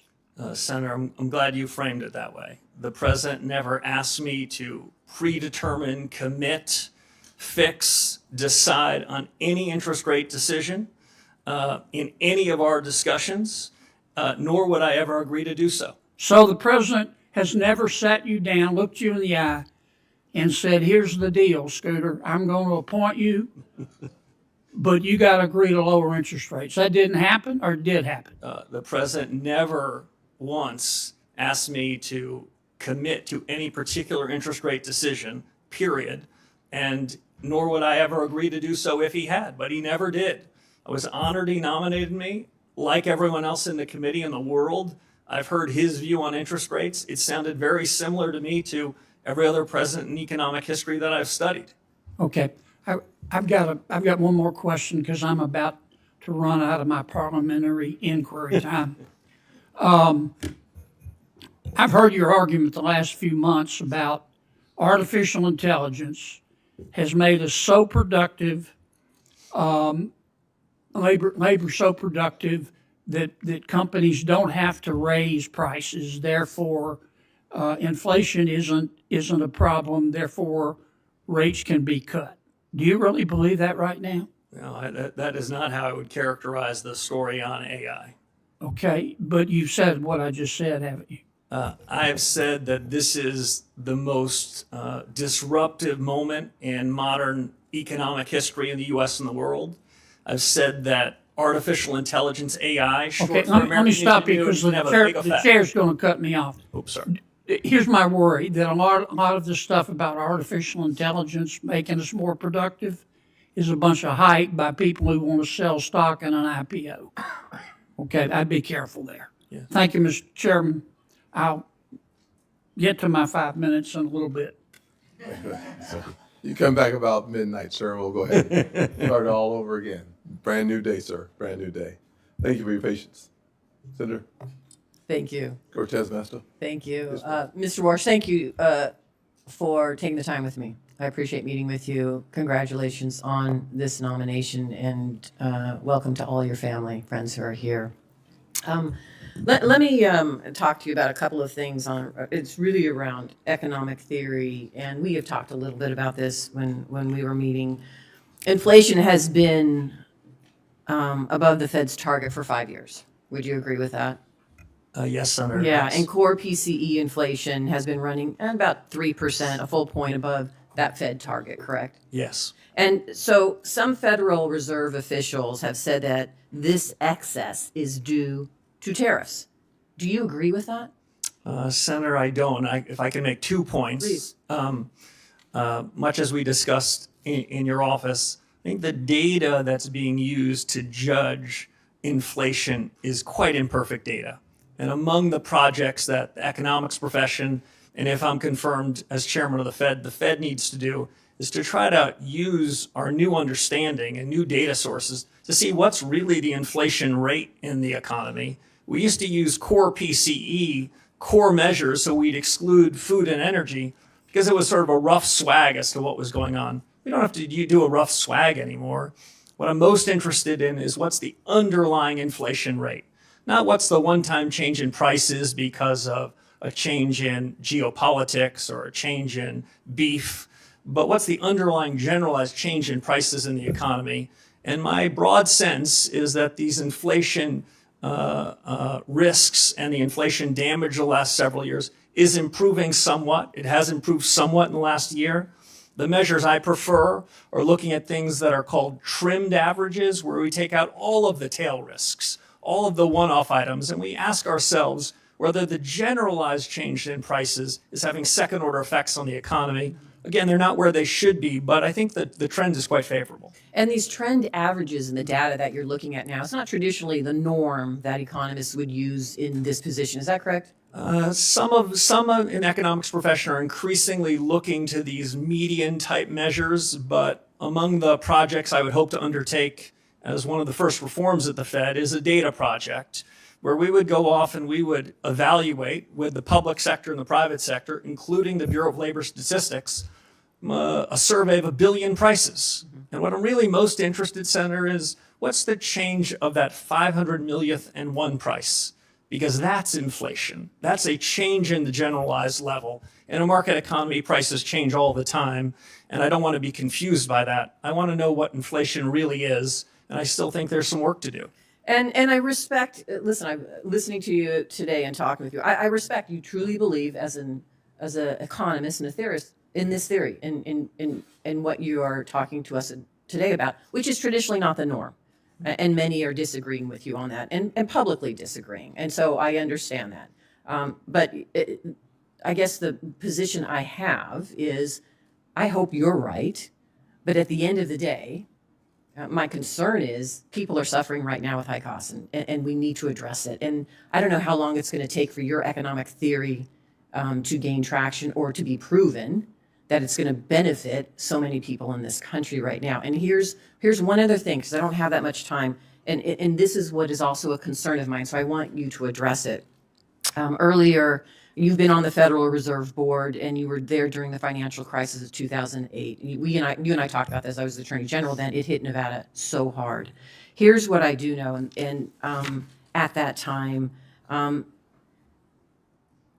in 2006, you attended numerous meetings where housing experts pleaded with you to stop predatory mortgages. In fact, Gail Burks, who was the CEO of Nevada's Fair Housing at that time, who I worked with, repeatedly warned Fed leadership, including you, about predatory lending practices such as flipping loans or misinforming seniors about reverse mortgages. And in 2007, you said, and I quote, "Subprime mortgages have gotten a bad name in this environment, and in some cases, that's not just." You also said that you don't see any immediate systemic risk issues among big banks. And you said that at that time. And then just recently, and this is what I want you to address, Senator Warren has said that you told her you had no regrets during this tenure. How can we trust that your economic theory, when you were wrong then, is going to be the accurate theory we need now to help so many families and businesses that are struggling with the policies that we're dealing with now? Senator, let me address a few things. The chairman is going to cut me off when he must, but I would say this. For many years before the global financial crisis, I warned about the very real risks of Fannie Mae and Freddie Mac blowing up, which they did. I think that part of the housing market was vulnerable for many years, and not enough was done about it, even in spite of my protestations and my urging about GSE reform. It wasn't done. I think that compounded the financial crisis. Secondly, I think subprime mortgages then, subprime assets then, were indicative of prices of almost every financial asset that were mispriced. What I suggested then and what I believe now is that subprime mortgages were just indicative of a set of prices that were incorrect, and they all repriced. Just to give one fine example before I turn to the chairman. Perhaps no examples right now. Okay, sorry. Let's go to Senator Thank you. Haggerty. I want to give you an opportunity to finish that exchange. Thank you, Mr. Chairman, and Mr. Warsh, I want to welcome you, Jane, your family. And I want the committee to know that I've known Kevin Warsh for 30 years. We first crossed paths back in 1992, shortly after Kevin graduated from Stanford. We both worked in the White House staff at that point in time.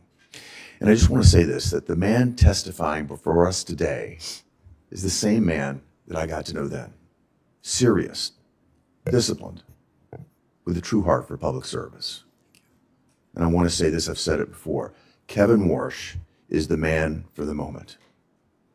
His background, his experience, and his discipline are precisely what we need to bring our economy into its full potential. I'm delighted to see him here today as we both reinforce competence here at home and do the same thing abroad. And if I think about Kevin's qualifications, think about the contrast with the nominations that we saw with the last administration. I think this committee will recall that President Biden nominated a prospective federal bank regulator, frankly, a graduate of Moscow State University in Russia, who advocated for replacing private bank deposits with retail accounts held at the central bank. Those who might criticize Kevin for his private sector success miss the point. Kevin's experience is not a liability, it's an asset. It brings a practical understanding in terms of how markets function to bear, how capital is allocated, and how policy decisions shape the real economy.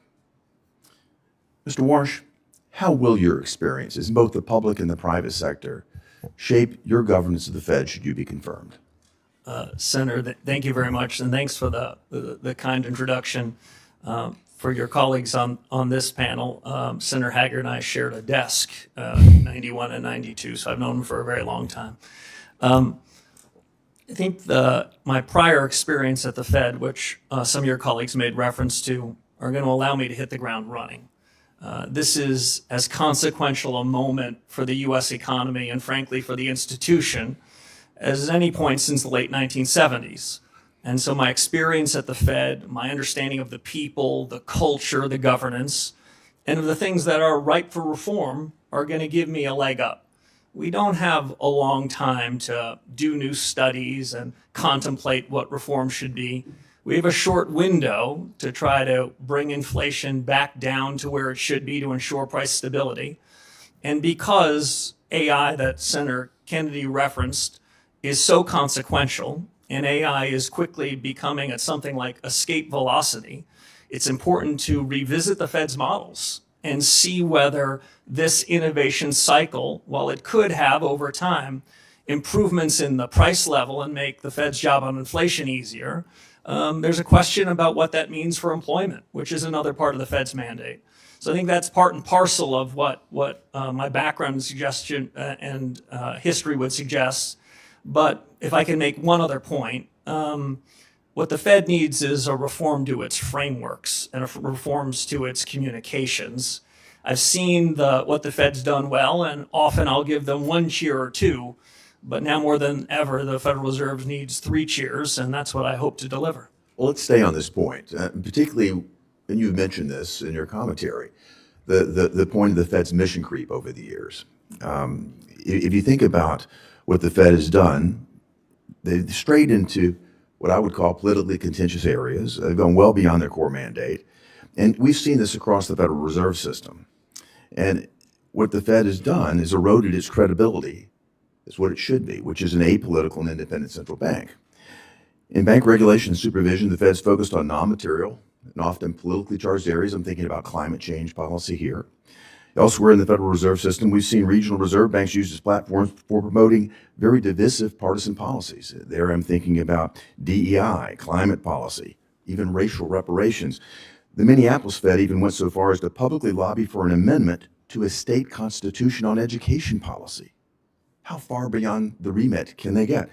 In the 2020 Monetary Policy Review, the Fed even sought to redefine its legislative mandate of maximum employment as a broad-based and inclusive goal, close quote.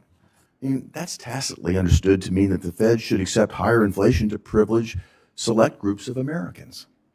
And while the Fed undertook this social engineering, it also financially engineered a massive footprint in our market. QE provided near unlimited bid for government debt, which of course made it easy for us to subsidize more government debt here. It subsidized government financing, and it encouraged, frankly, what I view as very reckless federal spending.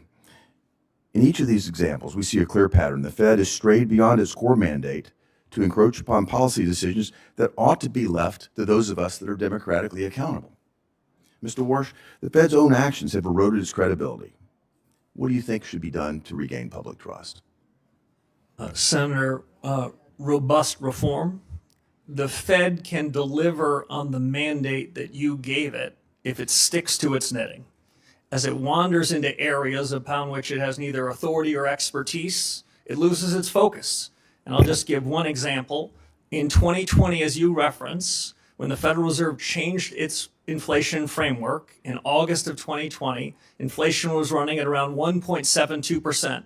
And the Fed changed its framework, rewrote in some sense the remit you gave it, and they asked for a little more inflation. They ended up with a lot more, and that was the foundation for the inflation surge that happened in the subsequent years, which we're still living with. Thank you, Mr. Warsh. Thank you, Mr. Chairman. Senator Smith. Thank you, Mr. Chair. Good morning, Mr. Warsh. It's still morning. Let me start with this. I think you have said that you have confidence that this economy has potential. I think that's fair to say. And you've also said that this is a time of great consequence for the nation's economy, perhaps one of the most significant hinge points in a couple of generations. That's fair to say? Yes, Senator. Thank you. And so I agree with that. And I actually want to go a bit further because I think that it seems to me that this economy is amazing for rich people who have a lot of capital. And in fact, we can see in 2025, billionaire wealth grew 3 times faster than the average rate of the previous 5 years. And wealthy households hold a massive portion of the nation's wealth. And this, I think, is the tipping point that our economy actually faces right now. And I can tell you that in Minnesota, a lot of people are telling me that it is harder and harder for them to afford the basics. They aren't rich. They don't have enough money to pay their bills, to pay their doctor's bills. So I want to look at this with you for a few minutes, and I want to start with inflation. So last week, President Trump said that gas prices are, quote, not very high, and, quote, we're having some fake inflation because of the fuel. So understanding what you've been saying about data and measurement and all of that, let me just ask you, do you think that gas prices going up 20% is fake inflation?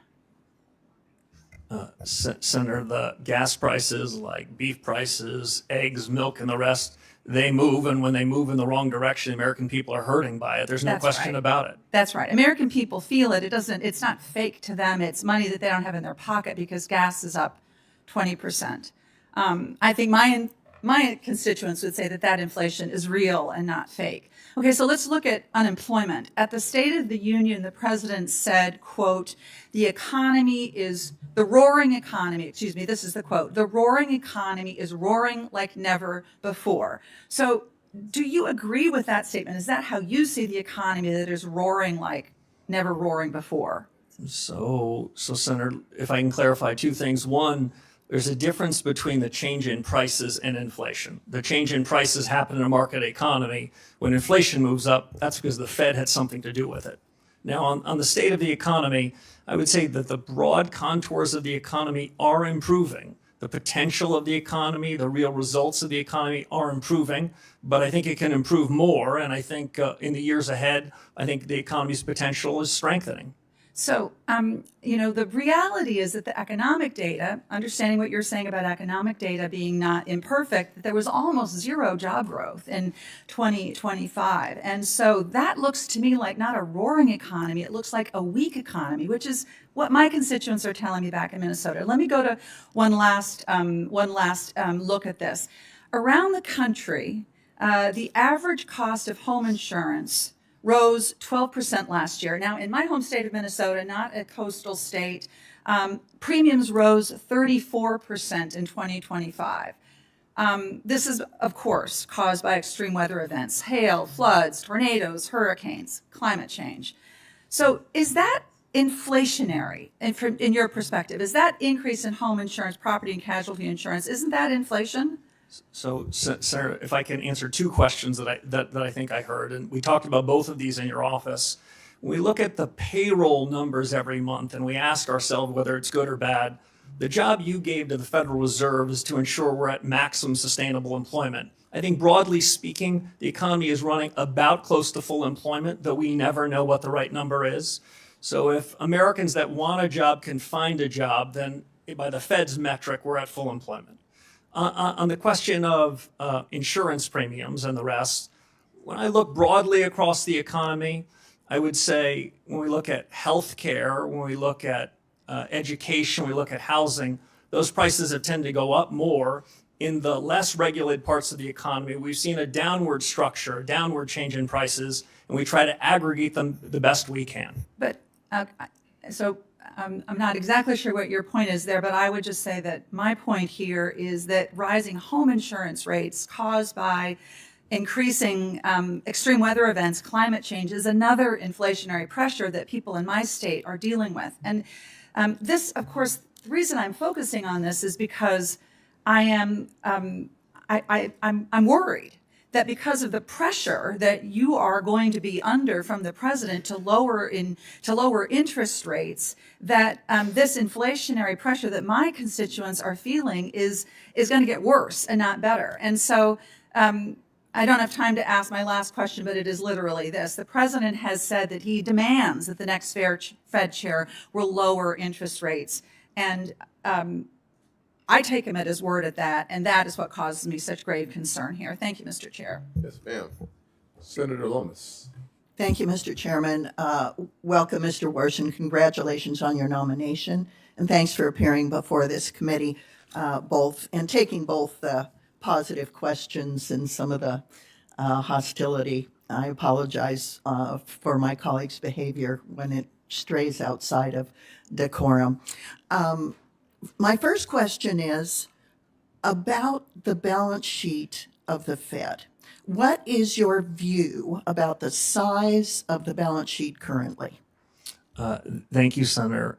As we talked about in your office, the Fed balance sheet has played a particularly, I think, unhelpful role in helping the Fed achieve its dual mandate. The senator had just mentioned what she described as the increase for financial assets relative to real assets. Well, part of that is the Federal Reserve. The Fed is not blameless in that as it's grown the Fed's balance sheet, grown its imprimatur on the economy, those with financial assets have benefited from it. The reason why I prefer monetary policy to use interest rates as the dominant force is interest rates affect a far broader cross-section of the economy. Interest rates get in the cracks. If we were to cut rates, then broader number of people will benefit from it versus quantitative easing, which tends to move through financial assets first. Half of our fellow Americans don't own any financial assets, so they're wondering what's in it for them.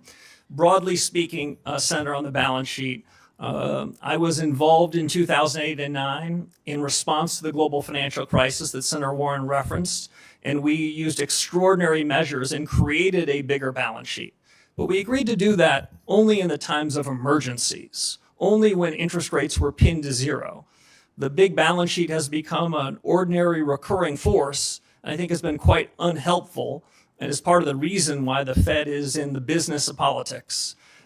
Slowly and deliberatively, I believe we need a smaller central bank balance sheet. It took us 18 years to create this big balance sheet that's done quite a bit of harm, it strikes me, to the Fed's credibility.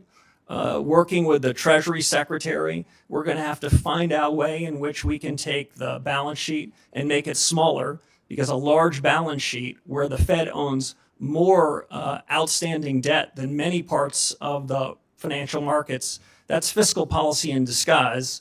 Fed needs to get out of the fiscal business, focus on the monetary business, so the Fed can deliver on the remit you gave us.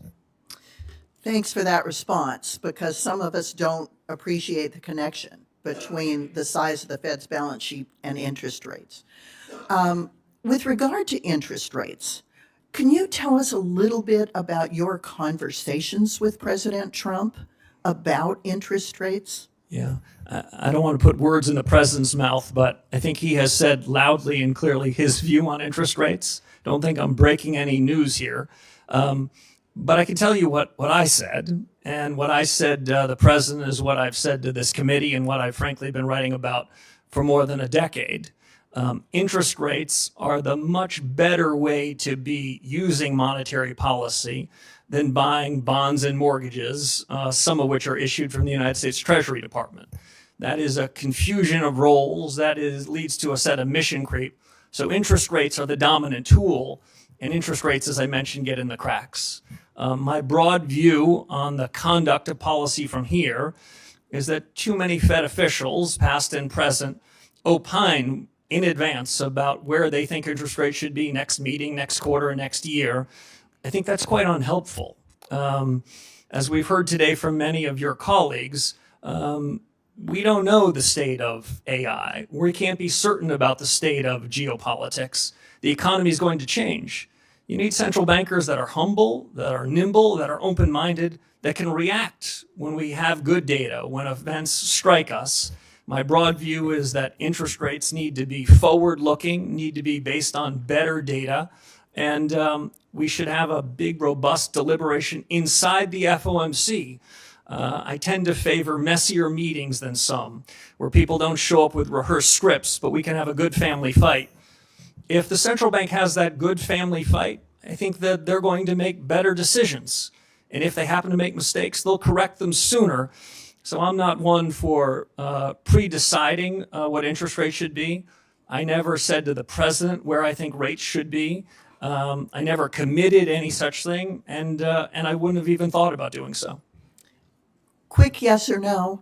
Do you believe that digital assets should be incorporated into our financial industry so Americans have new investment opportunities and consumer protections?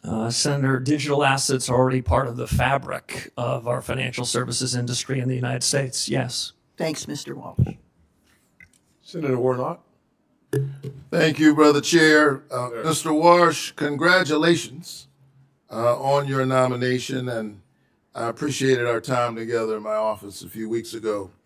If confirmed, you will serve as chair of one of the most powerful economic institutions in the world. Decisions you make would move markets, affect Americans' retirement savings and ability to buy homes. It would influence the global economy. You currently serve as a lecturer at Stanford University. If you were to assign, if Professor Warsh were to assign a letter grade to the American economy today for the average working family, what grade would you assign? Senator, it was good to meet with you in your office. You know, in modern academic institutions, they give everybody A's, so it's not a fair comparison. Especially at elite universities, I know everyone gets perfect grades. Well, what grade would you give the economy? Well, if I gave a student anything other than an A, the dean would summon me to his office because I would have hurt his self-image. Well, the Americans that I talk to, particularly in the state of Georgia, who haven't had the benefit of attending some of these elite institutions, are trying to make their lives work. They're sitting around their kitchen tables trying to figure out how to put their kids through school. And regardless of how the markets are doing, consumer confidence is at a record low. So that's their grade on the economy. Working families are struggling, and things are getting worse. The inflation rate has remained elevated above the Fed's 2% target rate throughout President Trump's term, despite his promise to lower inflation. The president's war in Iran has spiked energy prices by 11%, and Americans are paying on average nearly $4 a gallon for gas because of the war. We've lost nearly 90,000 manufacturing jobs since President Trump took office. He promised us a manufacturing boom. We've lost 90,000 manufacturing jobs.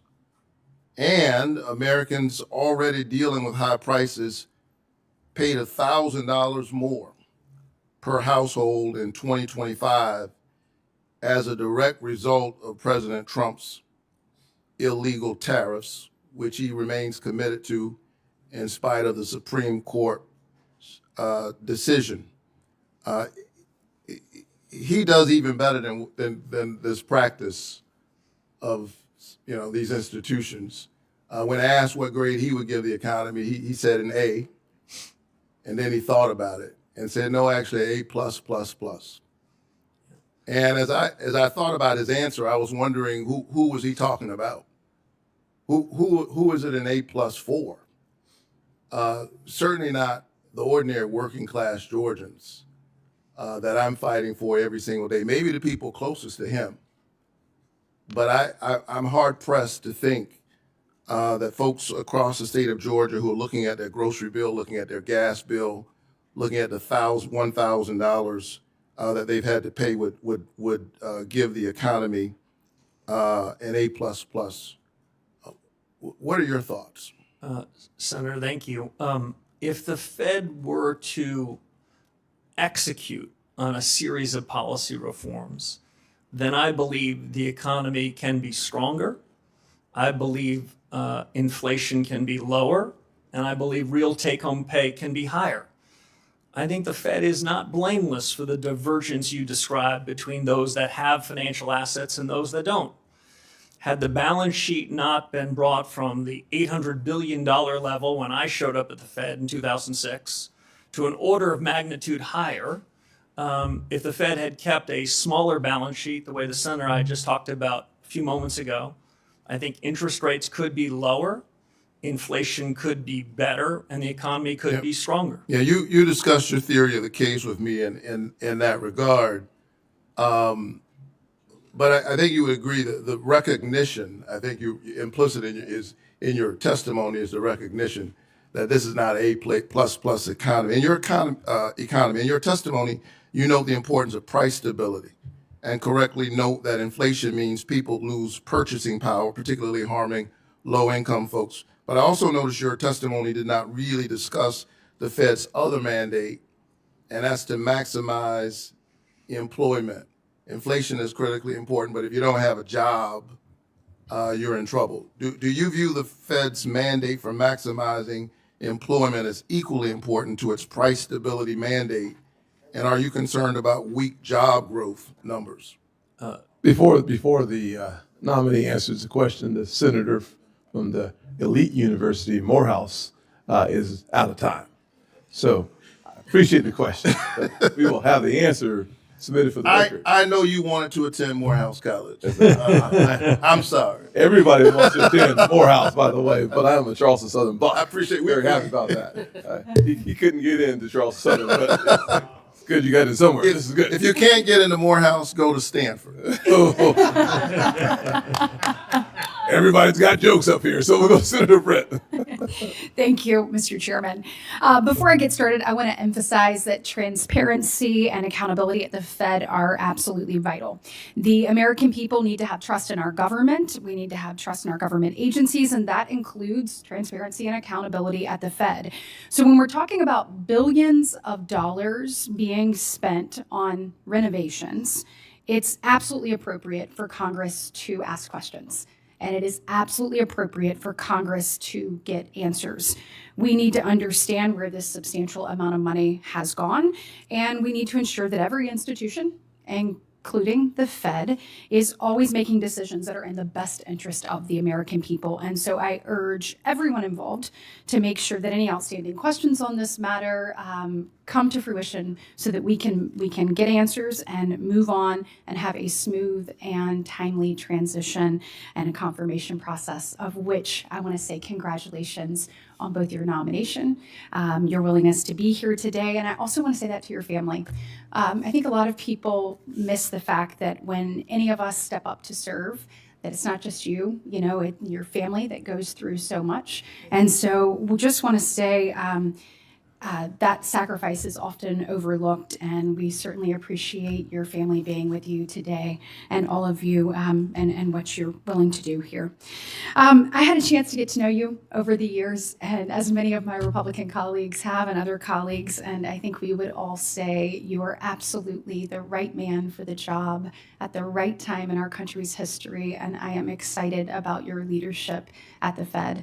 We have had an opportunity to talk about a number of issues, but I know that your integrity and that your commitment to the American people are going to help restore confidence at the Fed, and it'll also ultimately serve our country incredibly well.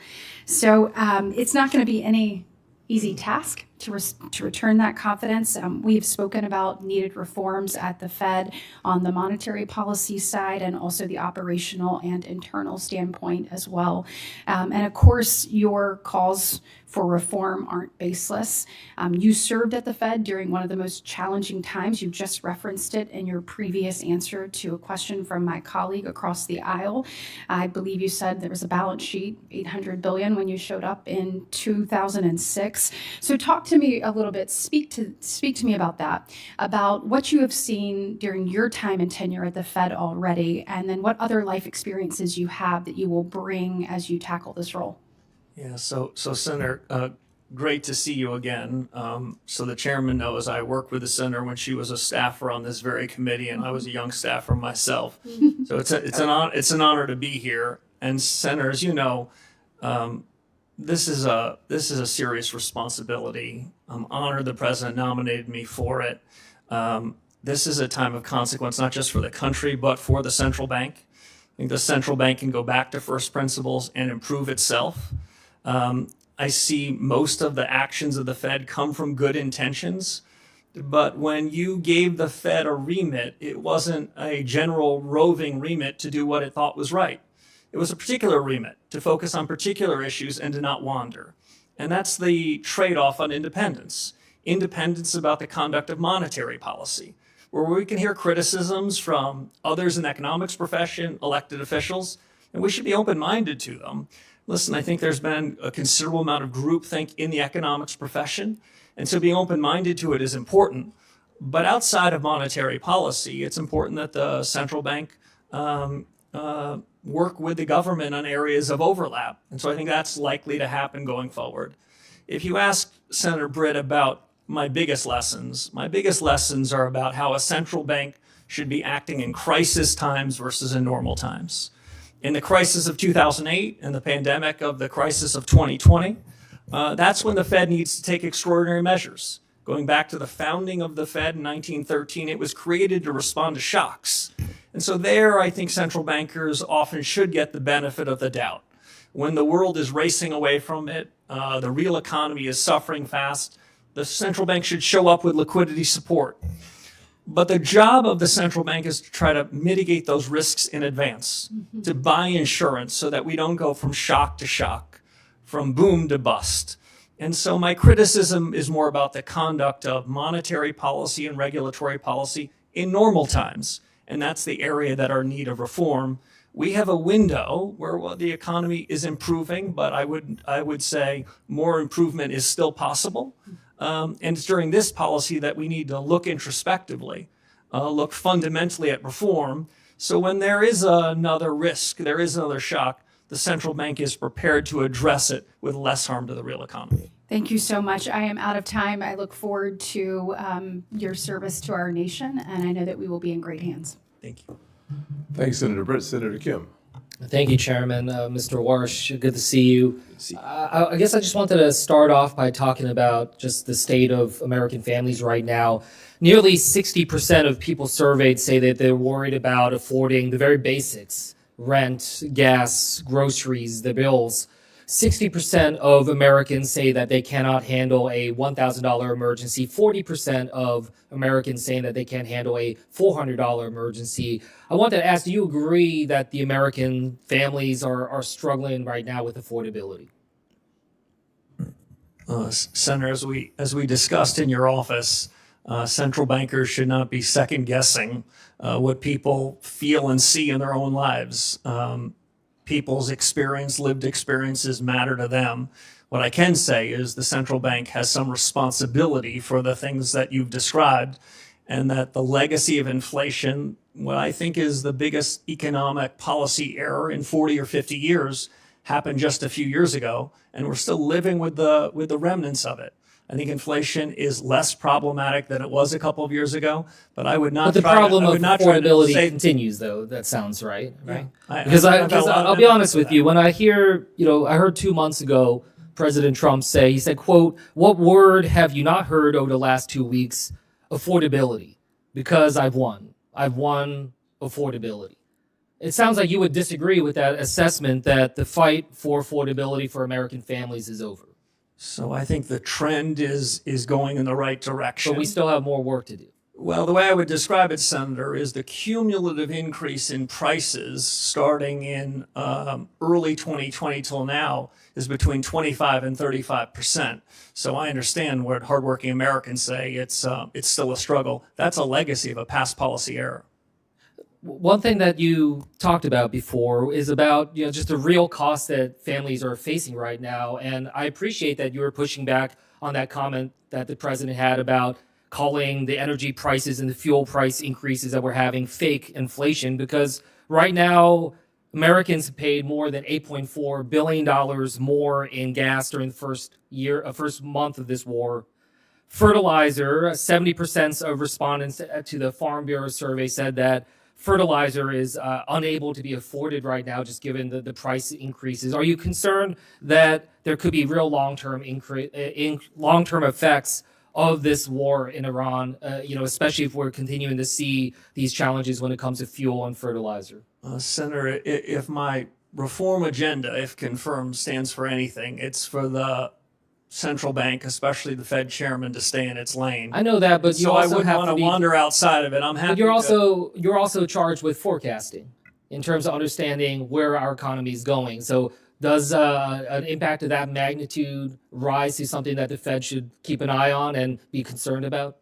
The Fed should have an open mind towards all sorts of data, but the things that central banks can affect are things that are not one-off in nature, but are persistent and find their way into the generalized price level. And that's something I wanted to ask you about that, because you talked about a fundamental policy change when it comes to the Fed, and I guess I wanted to just get a little bit more clarity on that. You know, Senator Lumens mentioned about the balance sheet and the concern you have about that.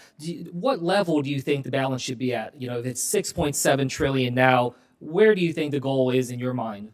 So I haven't fixed a particular number, but any changes, Senator, in the balance sheet would be part of a public discussion, debated rigorously.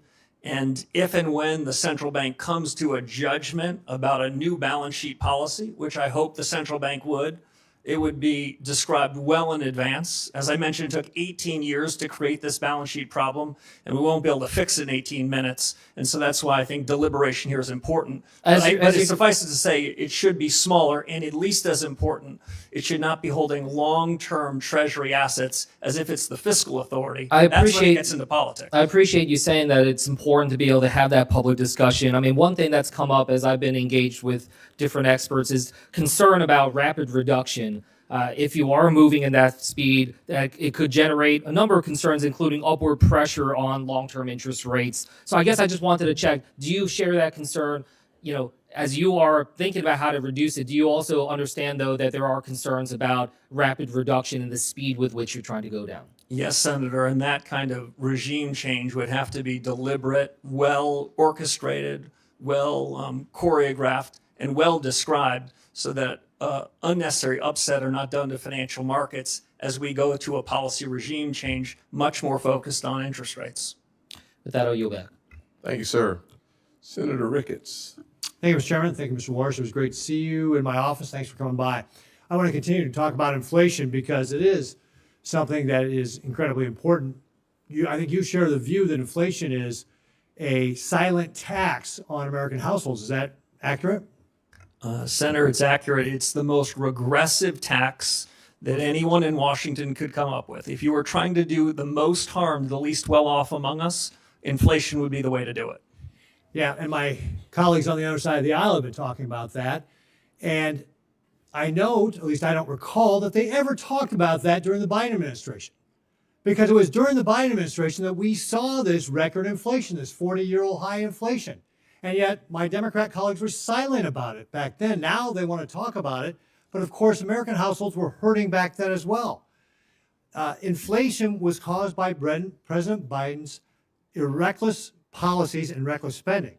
Let's look at ARPA, a partisan bill that was passed by the Democrats, which cost taxpayers $1.9 trillion. When ARPA was passed in March of 2021, inflation was at 2.6%.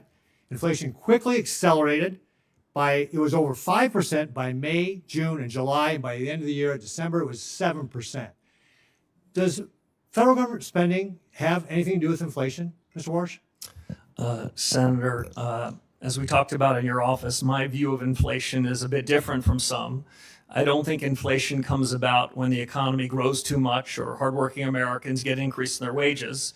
I think inflation comes about when the government prints too much, by which I mean the central bank, and broadly speaking, the government spends too much. And so we're spending too much money, and now we've been cleaning up their mess ever since. I will also note the Republicans have been taking efforts to reduce the deficit. I think year to date it's down about 10.6% from where it was last year. And this is why it's so important we get our spending under control. I think you also talked about the balance sheet. And one of the things about the balance sheet is that I think if I hear you're saying it's too big and it benefits people who have financial assets. But if you don't have financial assets, you haven't seen the benefit of a large balance sheet at the Fed. Is that accurate? Senator, it's broadly accurate.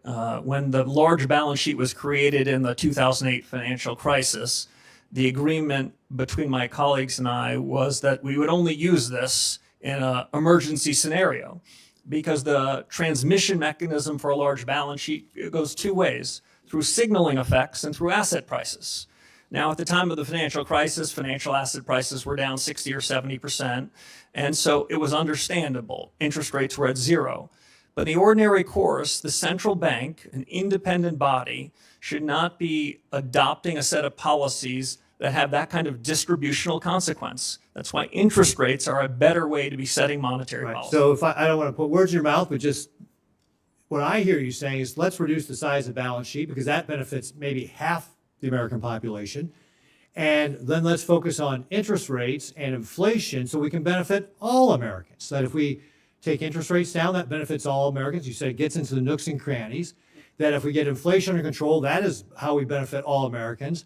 And the size of the balance sheet has only benefited some Americans. So what you're really about is trying to change a policy at the Fed that has really benefited under the last administration people who have lots of money. Actually, not just the last administration, people, the previous administrations. But you also want to make sure we get off of the inflation. I mean, during the Biden administration, we saw 4 years in a row of declining real wages for American households. And what you want to do is get that inflation under control so that all American households benefit. Is that fair? That is fair. I'm going to paraphrase former Chairman Paul Volcker, where he said something along the following lines. You would need to have a PhD from an elite institution to believe that inflation doesn't have something to do with money. Okay, great. Real briefly, I've only got a few seconds left here, but I'm going to switch topics on you real briefly. Chairman Powell, Secretary Bessent met with leaders of our largest banks recently to talk about advanced AI models like Mythos from Anthropic to identify banking vulnerabilities. It's apparently very good at finding those vulnerabilities. When confirmed, what will you do to modernize the Federal Reserve's internal risk assessments, tabletop or scenario planning exercises to ensure that we can anticipate and defend against the type of emerging risks that potentially models like Mythos could present if used in the wrong hands? I have about 20 seconds to answer that. 20 seconds. Senator, a lot is the short answer. The 15-second answer beyond that is the pace of change in these technologies is accelerating. AI, which I think of really as American ingenuity, gives America a huge head start relative to our competitors around the world, but it's not without real risks and real challenges, and a forward-looking, reform-oriented central bank needs to be on the front end of it. Great. Thank you very much. I look forward to your leadership. Senator Gallego. Thank you, Mr. Chair. How are you? In a 2019 interview with Bloomberg, you said monetary policy is important not for decision it makes, but for reasons it gives for the explanations. Mr. Warsh, the Federal Open Market Committees, or that the Fed sets U.S. monetary policy through interest rate decisions at those meetings. Do you commit to maintaining the current practice of holding a meeting at least once every 8 weeks, yes or no? Senator, by statute, as we talked about in your office, I believe the statute requires a minimum of 4 meetings, but 4 is not enough. So having more meetings than that is appropriate, but I've not even begun to look at the meeting schedules for 2027 and beyond, of course, subject to confirmation. Okay. So then do you commit to holding a press conference at least on the day of the FOMC meetings? Senator, right now press conferences are held periodically. If you ask me my true personal opinion, right now Fed chairs and other central bankers around the FOMC, they speak quite frequently. There is no lack of transparency.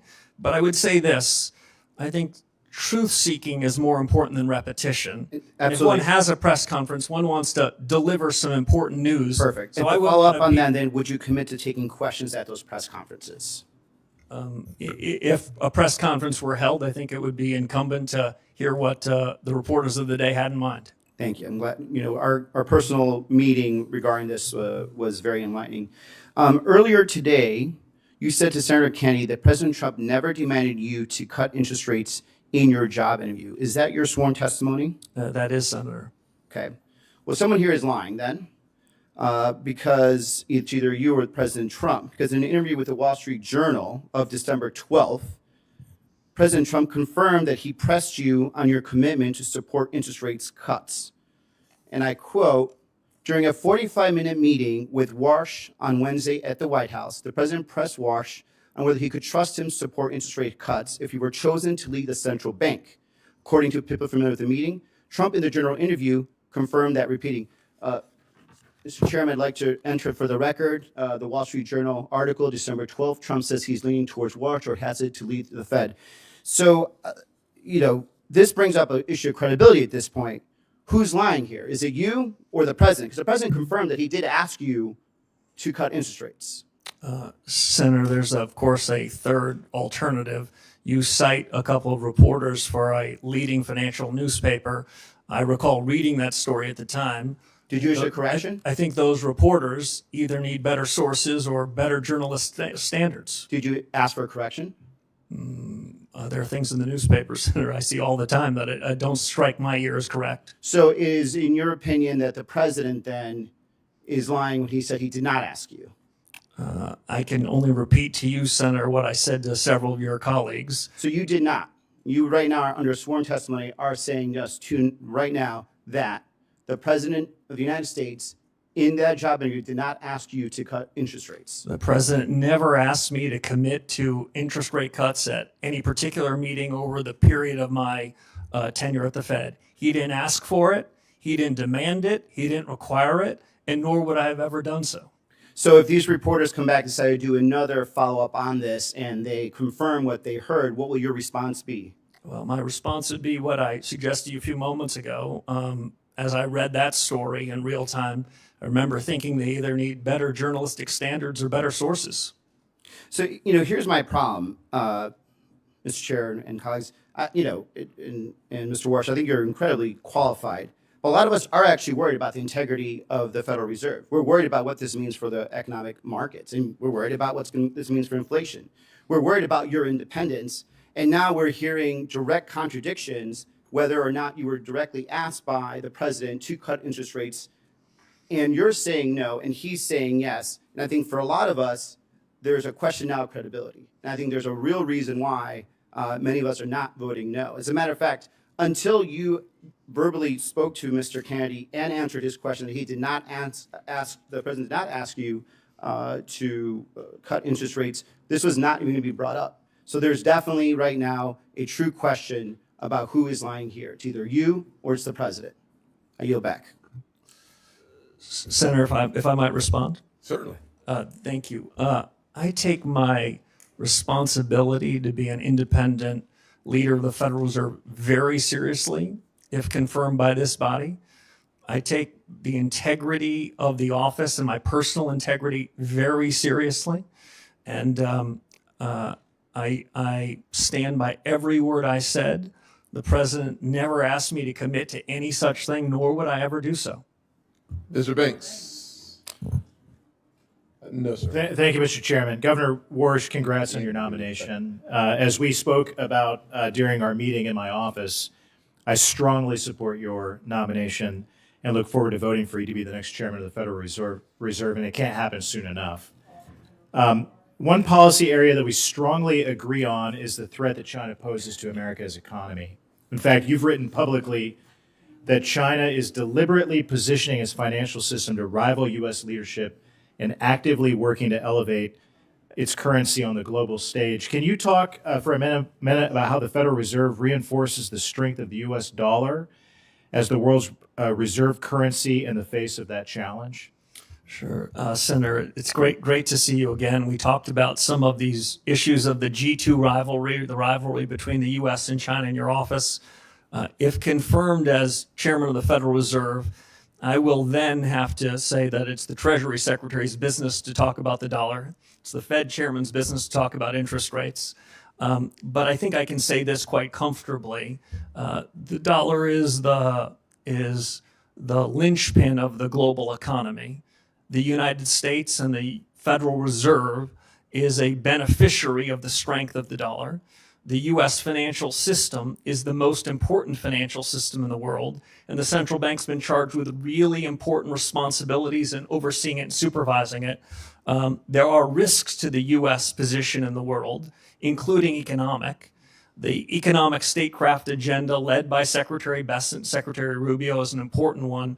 On that, the Fed will play a supporting role in ensuring that the financial system is as safe as it can be, and work with them, because it's outside of the conduct of monetary policy, to ensure the U.S. is on its front foot and in a position of strength during this period of rivalry between the U.S. and another nation around the world. What are some of those? I understand the role of the Treasury Department versus the Fed, but what are the most important steps that the Fed can take to reinforce confidence in the U.S. dollar?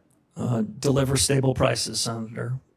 Deliver an economy that improves from here even further, where real take-home pay moves up, where inflation falls and the U.S. economic growth potential is the best in the world.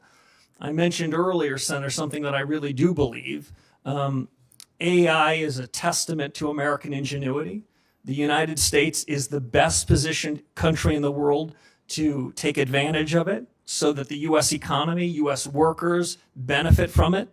That the U.S. is in a better position than anyone else, but it's filled with challenges, geopolitical challenges, technology challenges. So the sooner that we can hit the ground running on reform agenda, the better. You wrote in an op-ed in 2021 in the Wall Street Journal that I recommend everyone reads. It's one of the reasons that I wholeheartedly support you because of it says a lot about you in this op-ed. But you talked about how the PRC is actively promoting its digital yuan currency with the explicit goal of creating an alternative payment system that sidesteps U.S. sanctions.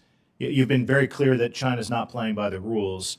China is buying over 80% of Iran's sanctioned oil in Chinese currency through Chinese banks, completely outside SWIFT.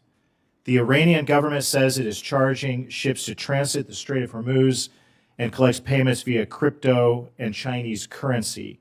What tools does the Federal Reserve have to defend the dollar's role as countries route payments through the Chinese financial systems to do business with Iran and other adversaries? Yeah, Senator, thank you. As we talked about before, monetary policy is independent. But outside of monetary policy, the Federal Reserve can be working hand in hand with the rest of the government. The Federal Reserve is independent inside of government, not independent of government. What the U.S. can do with respect to the dollar is have a more robust payment system. The Fed has a number of payment systems that most financial participants in the world use. I would say they all are in need of substantial reform. There's a system called FedNow, which some describe as Fed yesterday. There's a series of new technologies that the Fed needs to oversee and needs to architect so that the payment system in the U.S. is the safest, most efficient, most capable in the world. Otherwise, we'll be losing to adversaries around the world in being the linchpin of the global economy. Thank you. Your leadership is so important, and it's important right now. We need you on the job right now, not later, right now. So I look forward to voting for you quickly and seeing you confirmed and getting you on the job. With that, I yield back. Thank you, sir. Senator Blunt Rochester. Thank you, Mr. Chairman Yes, and ma'am. Ranking Member Warren. Also, thank you, Mr. Warsh, for taking the time also to meet with me earlier this week. I share many of the concerns of different committee members about us kind of putting the cart before the horse. And in one regard, it is the whole issue of independence of the Fed. And I know you have made commitments both in your testimony and here today with us in the process of watching the president try to fire Chairman Powell as well as Governor Lisa Cook. It really raises a lot of red flags for us. Even Justice Kavanaugh said that no president has fired a sitting governor in the 112-year history of the Fed, which was structured to be independent of day-to-day politics, and that it would weaken, if not shatter, the independence of the Federal Reserve. There are a lot of questions here today as well about both ethics and whether or not all the paperwork is in, and even Senator Warren's question about, selling of the assets and whether they will be transparent is something that's important, again, to ensure confidence. And so I shared some of those concerns with you in person when we met, and I share them here for the record. I did have a question. I want to focus on AI, but I did have a question beforehand that I wanted to clarify. You mentioned your desire for reform as well as regime change at the Fed. Could you just clarify, you didn't mean removing the regional bank presidents whose 5-year terms were just restated and re-upped in December? Senator, I meant policy regime change. Got it. So for the record, we're not looking at regime change for those 12 board presidents. I want to jump to AI because it's probably one of the #1 issues that I hear about in my state. I'm former Secretary of Labor in Delaware. This is something that I asked Chair Powell when he was here as well about. A lot has happened in a year. And one of the things you have characterized this as the most productivity enhancing wave of our lifetimes, past, present, and future.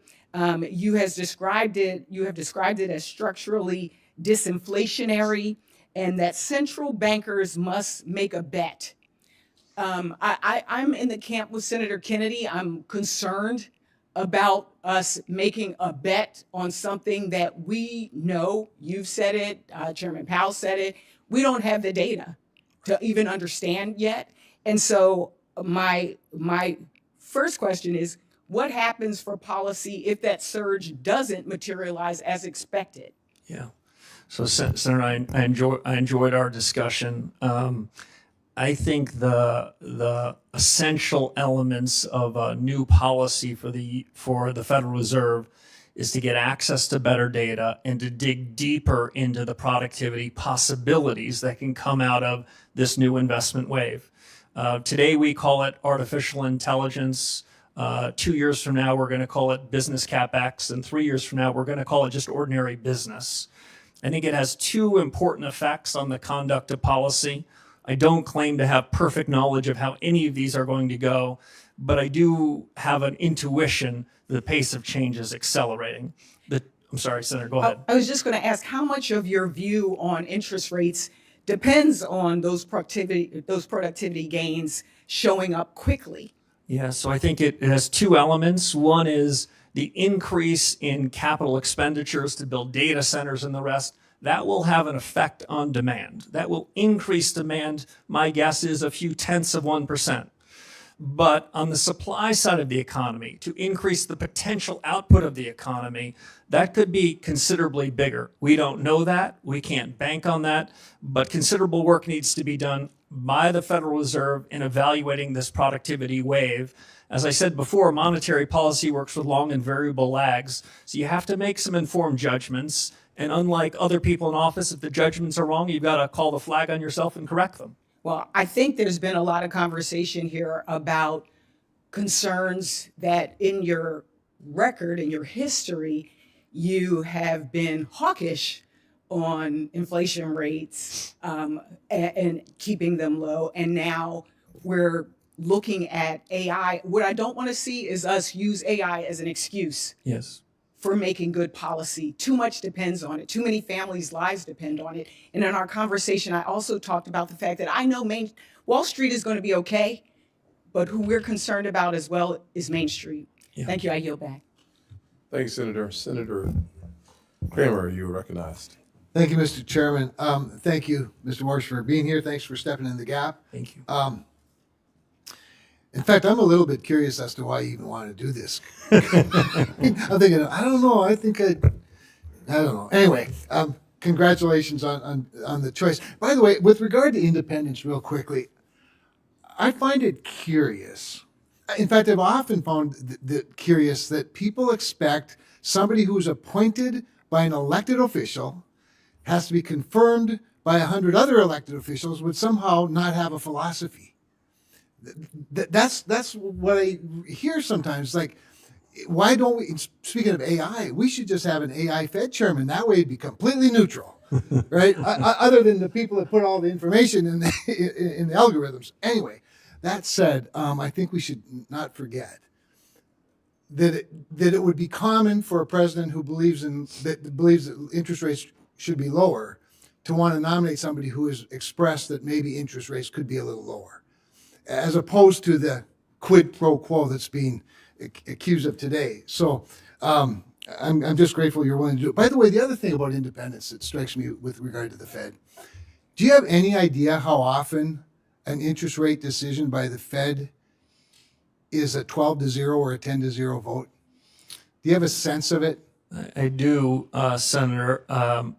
I'd say over the last 15 years, decisions have been unanimous or near unanimous. As I said to one of your colleagues earlier, I prefer clean memos and messier meetings, and there's nothing wrong with a divergence of opinion. These are very hard calls. Thank you. I don't know when diversity became a bad thing in a room of thinkers, particularly with staggered terms. The other thing, none of this was in my mind that long ago, but the other thing that strikes me is You do have a lot of experience. This is your 20th anniversary, or at least your second anniversary. Have your thoughts changed much or evolved over those 20 years of experience in various categories, areas, not to mention your research and your intellectual and academic writings? I mean, have you evolved a little bit?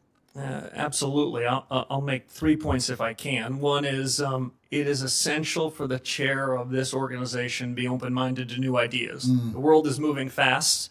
The mistake that's common in the economics profession, which Secretary Schultz once described to me when I was telling him that I was thinking about pursuing further studies, he said, it's fine to get a PhD, but make sure that's not the last day you were learning. Too many people in the profession go back to what they learned 30 or 40 years ago. We've got to be open-minded. The world's changing and the facts are changing. To the characterization I heard from some of your colleagues about did my opinions change? My opinions change when the facts change. When interest rates are at zero and the balance sheet is growing and the economy is booming, well, relative to that, I will say I sounded hawkish. In 2018, when the Federal Reserve pushed to raise rates into a financial market meltdown and economic weakening, I said that was a mistake. That was dovish. I expect to have a divergence of views based on the facts on the ground. And if I could just answer one other question you asked about why I want to do this job, I would say I've lived the American dream. I've been the luckiest, most blessed, fortunate person with the greatest teachers. I was a kid from upstate New York in public schools, and I had an opportunity to serve after 9/11. I was walking with a friend of mine who happens to be in this room away from a building near the site of the tragedy. I was walking up Fifth Avenue, and I thought to myself, what am I doing? And so I committed myself to public service then. I did 10.5 years of public service. I've been grateful for 15 years in the private sector where I've been able to practice my discipline, think anew about things. And the call to service struck again. I'm honored to serve if this body will confirm me. Excellent. You know, I do find it curious that so many people seem to be hung up on the fact that you've been successful even while doing in between bouts of public service, probably a better way to put it. I'm not wealthy, never have been wealthy, and I'm not sure I have much potential to be wealthy, but I have nothing against people who are. That said, real quickly, I do want to talk a little bit about debanking. That hasn't been talked about a whole lot, but speaking of institutions that are dug in, I think there's with out of the 22,000 people, there are a lot of them that sort of still believe that reputational risk should be a factor, that reputational risk could be based on out of favor industries. Can you give me a sense of how you plan to attack that, if you will? Politics have no place, not just in monetary policy, but in supervision and regulation. Yes. If central bankers should stand for anything, it's to resist fads, resist trends, call balls and strikes. That's exactly what I would intend to do. I lean hard yes, Mr. Chairman. Thank you, sir. Senator Alsobrooks. Thank you. Good afternoon, Mr. Warsh. And thank you for meeting with me last week. In August of 2025, President Trump tried to fire Fed Governor Lisa Cook for unsubstantiated allegations widely believed to be politically motivated. Thankfully, both a federal district court and the D.C. Circuit Court of Appeals ruled in favor of Governor Cook, preventing her from being fired while the investigation proceeds. This is a landmark test for independence. Now, Supreme Court Justice Brett Kavanaugh said allowing Cook's firing to go forward would weaken, if not shatter, the independence of the Federal Reserve. So I would like to ask you, will you commit to defending Governor Cook's tenure as Chairman Powell has done? Senator, it was a pleasure to meet you in your office and spend time with you. As I said to you then, I'll repeat here to the broader committee. If I stand for anything, it's the Fed should stay in its lane. As I understand that matter, it's pending before the United States Supreme Court. I think it's inappropriate for me to weigh in on that, especially because in the event that I am confirmed, I could be a party to that matter. Well, I disagree with Mr. Warsh. I disagree with you. This is your future colleague who was confirmed by both this committee and this Senate to serve her country. Chairman Powell has defended her tenure, and your answer to this is you will not defend her. Is that correct? No, Senator, that's not my answer. My answer is there's a pending case before the Supreme Court, the results of which I think we're going to hear about soon. If confirmed by this body, I will follow the Constitution, the Supreme Court law, and the best of the Fed's tradition. Well, let me ask you this then. Do you agree or disagree with Justice Kavanaugh on the Supreme Court, who said that her firing would weaken, if not shatter, the Fed's independence? Do you agree with Justice Kavanaugh? So I took a constitutional law class, but I wouldn't say I'm worthy of being a Supreme Court justice. What I can say is Fed independence means everything to me. And it means and that's exactly what I would try to do if I'm confirmed. Well, I'd like to move on to the criminal investigation of Chairman Powell. The Trump administration could have taken many off-ramps to end what is a ridiculous exercise. Instead, they have doubled down. U.S. Attorney for the District of Columbia, Jeanine Pirro, sent prosecutors to the Fed last week to continue this circus, and they were turned away. Chairman Powell has said that the administration's investigation is not about any testimony or the renovations of a building, calling these arguments pretext, and he said that the threat of criminal charges is a consequence of the Federal Reserve setting interest rates based on its best assessment of what will serve the public rather than following the preferences of the president. So do you dispute Chairman Powell's assertion that the investigations are pretext for policy disagreements?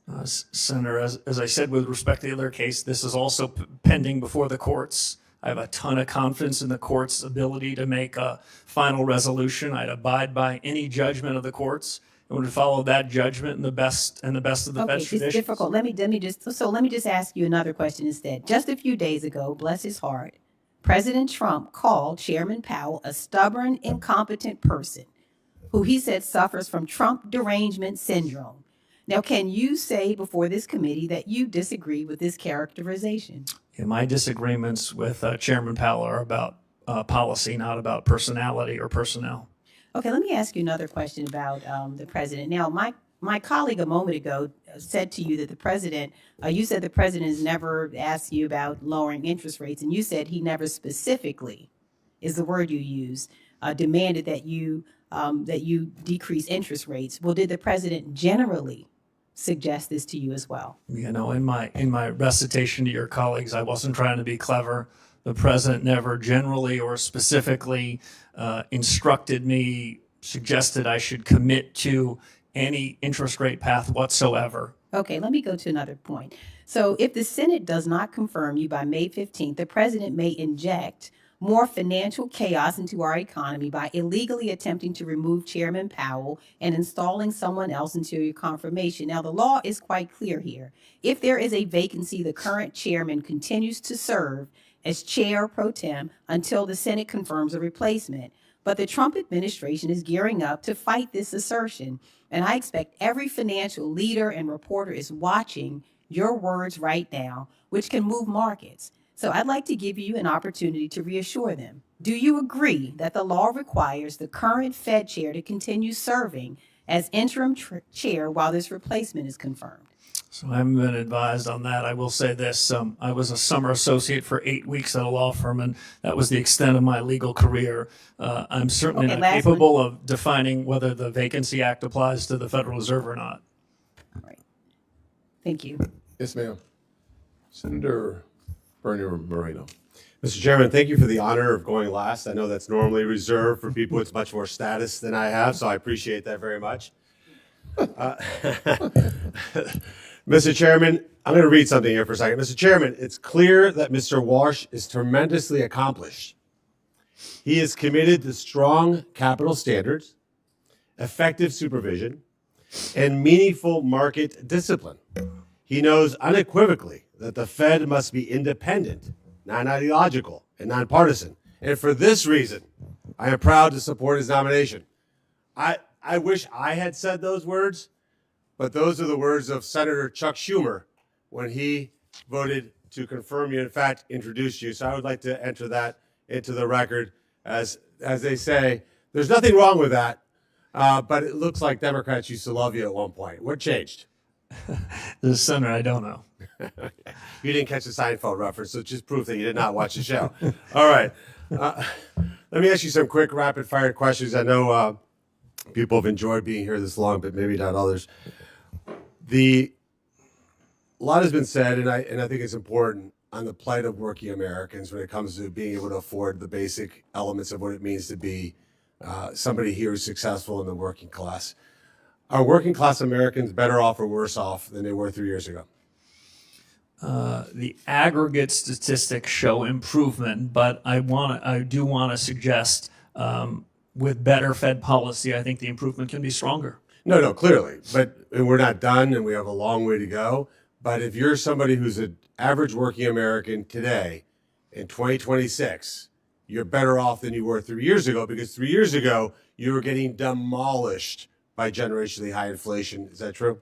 The trajectory on inflation is improving, but there's more work to do. And one of the key parts of why I'm supporting you is because a total and complete focus on understanding that the interest rate tool is the tool that allows you to help working Americans much more than the balance sheet tool. Would you agree? Yes, Senator, I do. All right, perfect. Let's move on to central bank digital currencies. Do you agree that the Federal Reserve has no legal right to issue a central bank digital currency? Senator, I agree that they don't have the right, and I think it would be a bad policy choice. So let me just put an exclamation mark on that. Under your chairmanship of the Federal Reserve, you will not have the Federal Reserve explore or any way move towards a central bank digital currency. If it's within the power of the chairman of the Federal Reserve, I agree with that statement. Perfect. Let's shift over to AI. A lot has been said about that. And I worry that some of my colleagues don't feel that this is quote unquote real or happening as quick as it is. It is happening insanely fast. In fact, would you agree that it could lead to an employment shock, especially for entry-level white-collar jobs? Senator, I agree with you on the pace of the technology revolution. I've had to update my own priors versus 6 or 12 months ago as I've seen the rate of improvement of the models. Senator, the way I describe it is this: I am more confident that there will be improved output than I am certain about when the effects of that would be on the labor market. I basically believe in the following good economic tenet, which is described as the lump of labor fallacy. And we tend to think in economics, there's only a fixed number of jobs, and we've got to fill them every day possible. The labor force, the structure of the labor market changes. The jobs that will be created 2 or 3 years from now, some of which are unimaginable to us today. But the lag between the improvement in output and the effect on the labor markets, that's got to be central to the Fed's thinking, given the pace of innovation in this cycle.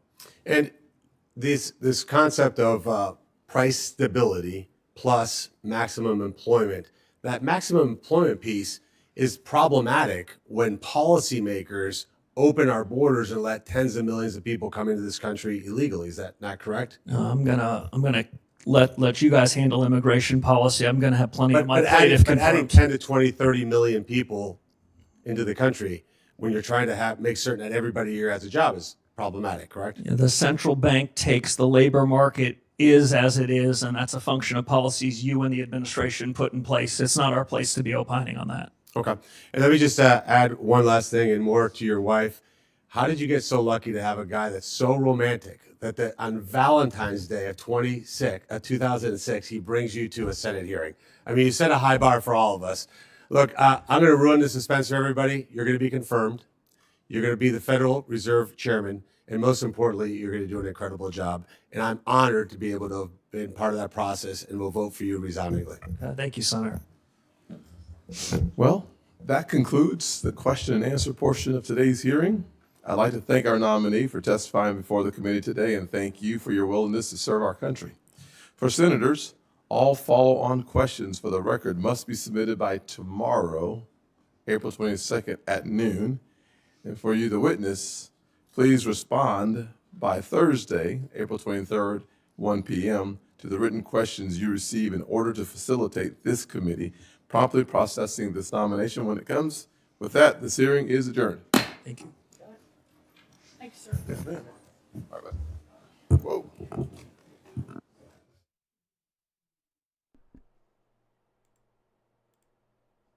All right. There you go. Lots of babbling and arguing and partisan politicking and all that kind of fun stuff. And Did we really get anything done today, or did we just learn more and more that these people are divided and this side doesn't want to do anything for that side and this and that? And what a frustrating day. Zoom out to crypto prices. We're looking decently, though. Bitcoin at 76,205, XRP $1.43, ETH 23.24. But the big story of the day is Kevin Warsh in the Senate Banking Committee. The hearing is over, and yes, that was an absolute painful one. Y'all wanted to see the debt clock. Let's show you the debt clock. Why? Because we got so much debt. 39.1 trillion right now for debt. Not good. Okay, Smitty28 says this. It's sad Senator Scott is tied up here and not working on the Clarity Act. That's exactly why we brought this hearing here, is because the longer they're dealing with Kevin Warsh, the less time they have to work on the Clarity Act. And the big thing we saw is what? It is divided partisan politics, plain and simple. This side doesn't like that side. This side doesn't like this. There are a lot of questions regarding his disclosures, his investments. This was not a friendly hearing. And the problem we got is that because this isn't a friendly hearing, this shows you how divided these two sides are. And these two sides are going to have to what? Come together in order to what?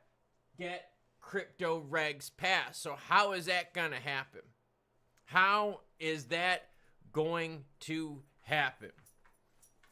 So now what are your all thoughts on this? I've been reading the comments. Quavo Huncho says, Klaus, at this point, do you even think Clarity Act will pass this year? It's not looking good. Plain and simple, it's not looking good. I'm not here to Jake Claver you, tell you we're going to hit $1,000 or $100 or any crap like that. We might not get clarity this year at all. Problem is, if the Dems win the midterms, we won't get clarity then probably the next session either, because they would be able to block everything. So in terms of Clarity Act, let's take a quick look. Polymarket, Clarity Act odds signed into law. Let's take a look-see-loo, and well, we are at 50%. Not too hot for that one. So, I mean, what's the juice here? It's not looking that good. Warren wasn't happy. We all know that. It's pretty nasty out there. XRP does not have clarity. You do not understand that. If for the people that say XRP is clarity, then tell me why the price isn't moving. Because XRP doesn't have clarity. Tell me again how XRP has clarity when the biggest XRP pumps have been when? They've been when we were going to get a pro-crypto president right here, pro-crypto peeps, in November of 2024. And then the second biggest pump was right here when? When it was crypto week. No crypto has clarity. That's exactly right. XRP does not have clarity. It was a ruling by the judge. Regs are what's needed for actual clarity. So just throwing it out there, you need to get more in tune with what's really going on. The SEC right now is only pro-crypto because the president that's in charge appointed pro-crypto people in. If the SEC goes anti-crypto with the next president, guess what? That's bad for all of crypto. That's just how it is. Sources trust me, bro. Yeah, the sources definitely trust me, bro.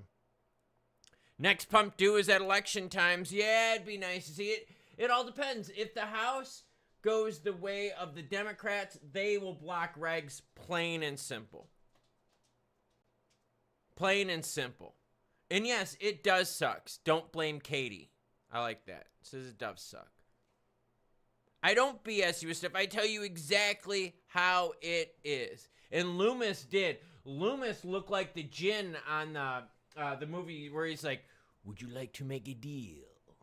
A deal for your soul. What would you like, brother? Like the djinn. That's what it sounds like. Oh, man, what a frustrating hearing. And you know exactly the problem.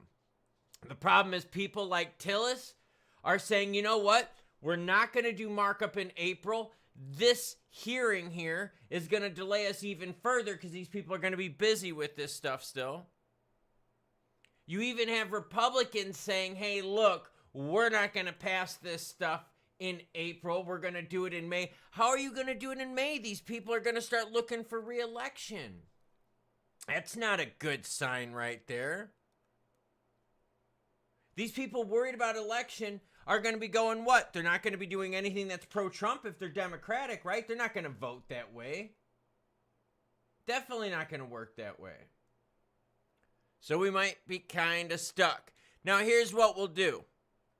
Let's do this. We're going to take the stream to 12:50, okay? Stream ends at 12:50 p.m. Eastern Time. Get your questions and comments in now. Why? Because I'm going to go for a quick ride and then I'm going to do a recap video, do some more content for the rest of the day, maybe hang out in the hot tub. Probably hang out in the hot tub, most definitely after I do my ride. Kind of soak the old joints a little bit. So right now, we're still stuck. And because we're still stuck trying to figure out what we're going to do with Warsh, we can't move forward with regs. Don't blame Katie says, love your channel. You're funny as fuck and you don't lie to us. Thanks for that. Yeah, I don't lie to you and I don't pimp you out. I don't say stupid things like, oh, $1,000 XRP to get views. No, I don't. I don't try to get you to go into Discord server groups or any crap like that. I just shoot you how it is. And right now, we've got a whole bunch of lies holding up the crypto market. Someone commented to me too. It wasn't just the XRP ADA Sol strategic reserve that we were lied to about. What about the Doge cuts? Huh? That didn't really pan out to anything either, did it? No, it did not. Klaus, do you brush your teeth with toothpaste or just bicarbonate? I use toothpaste. Thank you very much. I like having a little bit of that baking soda bubble in the old mouth, you know? No bicarbonate, thank you. People hit the like button. That's from Hip Flask 69. Like it. So what are your comments? What are your questions? What are your thoughts? We just watched this whole thing. Crypto market's kind of meh. Volume's not bad, 137 billion. Manuel Perez says, you really don't believe any of this political theater, even when Pocahontas is a protagonist. No, it's not that I don't believe in the political theater. I just believe that these people really are that far apart. Like, the Democrats all had like the same issue. The Republicans all had the same vibe. There was no one working together. There's no one in the middle. There's no moderates, right? You're either all on this side or all on that side. And I think that's why a lot of you like the channel. I bring it to you for both sides. I tell you if both sides are good, both sides are bad. Plain and simple. I thought the hearing was fairly toxic too. It shows everyone how divided things are. And that's my point. So if we're this divided, could you imagine what would happen if the Democrats, who are historically anti-crypto, it's just the truth, right? Anti-crypto, if they got control of the House, how much they could just slow things down? That dude House says, we're shorting Bitminer during this buy, sell the news time with Tom Lee, making record ETH buys.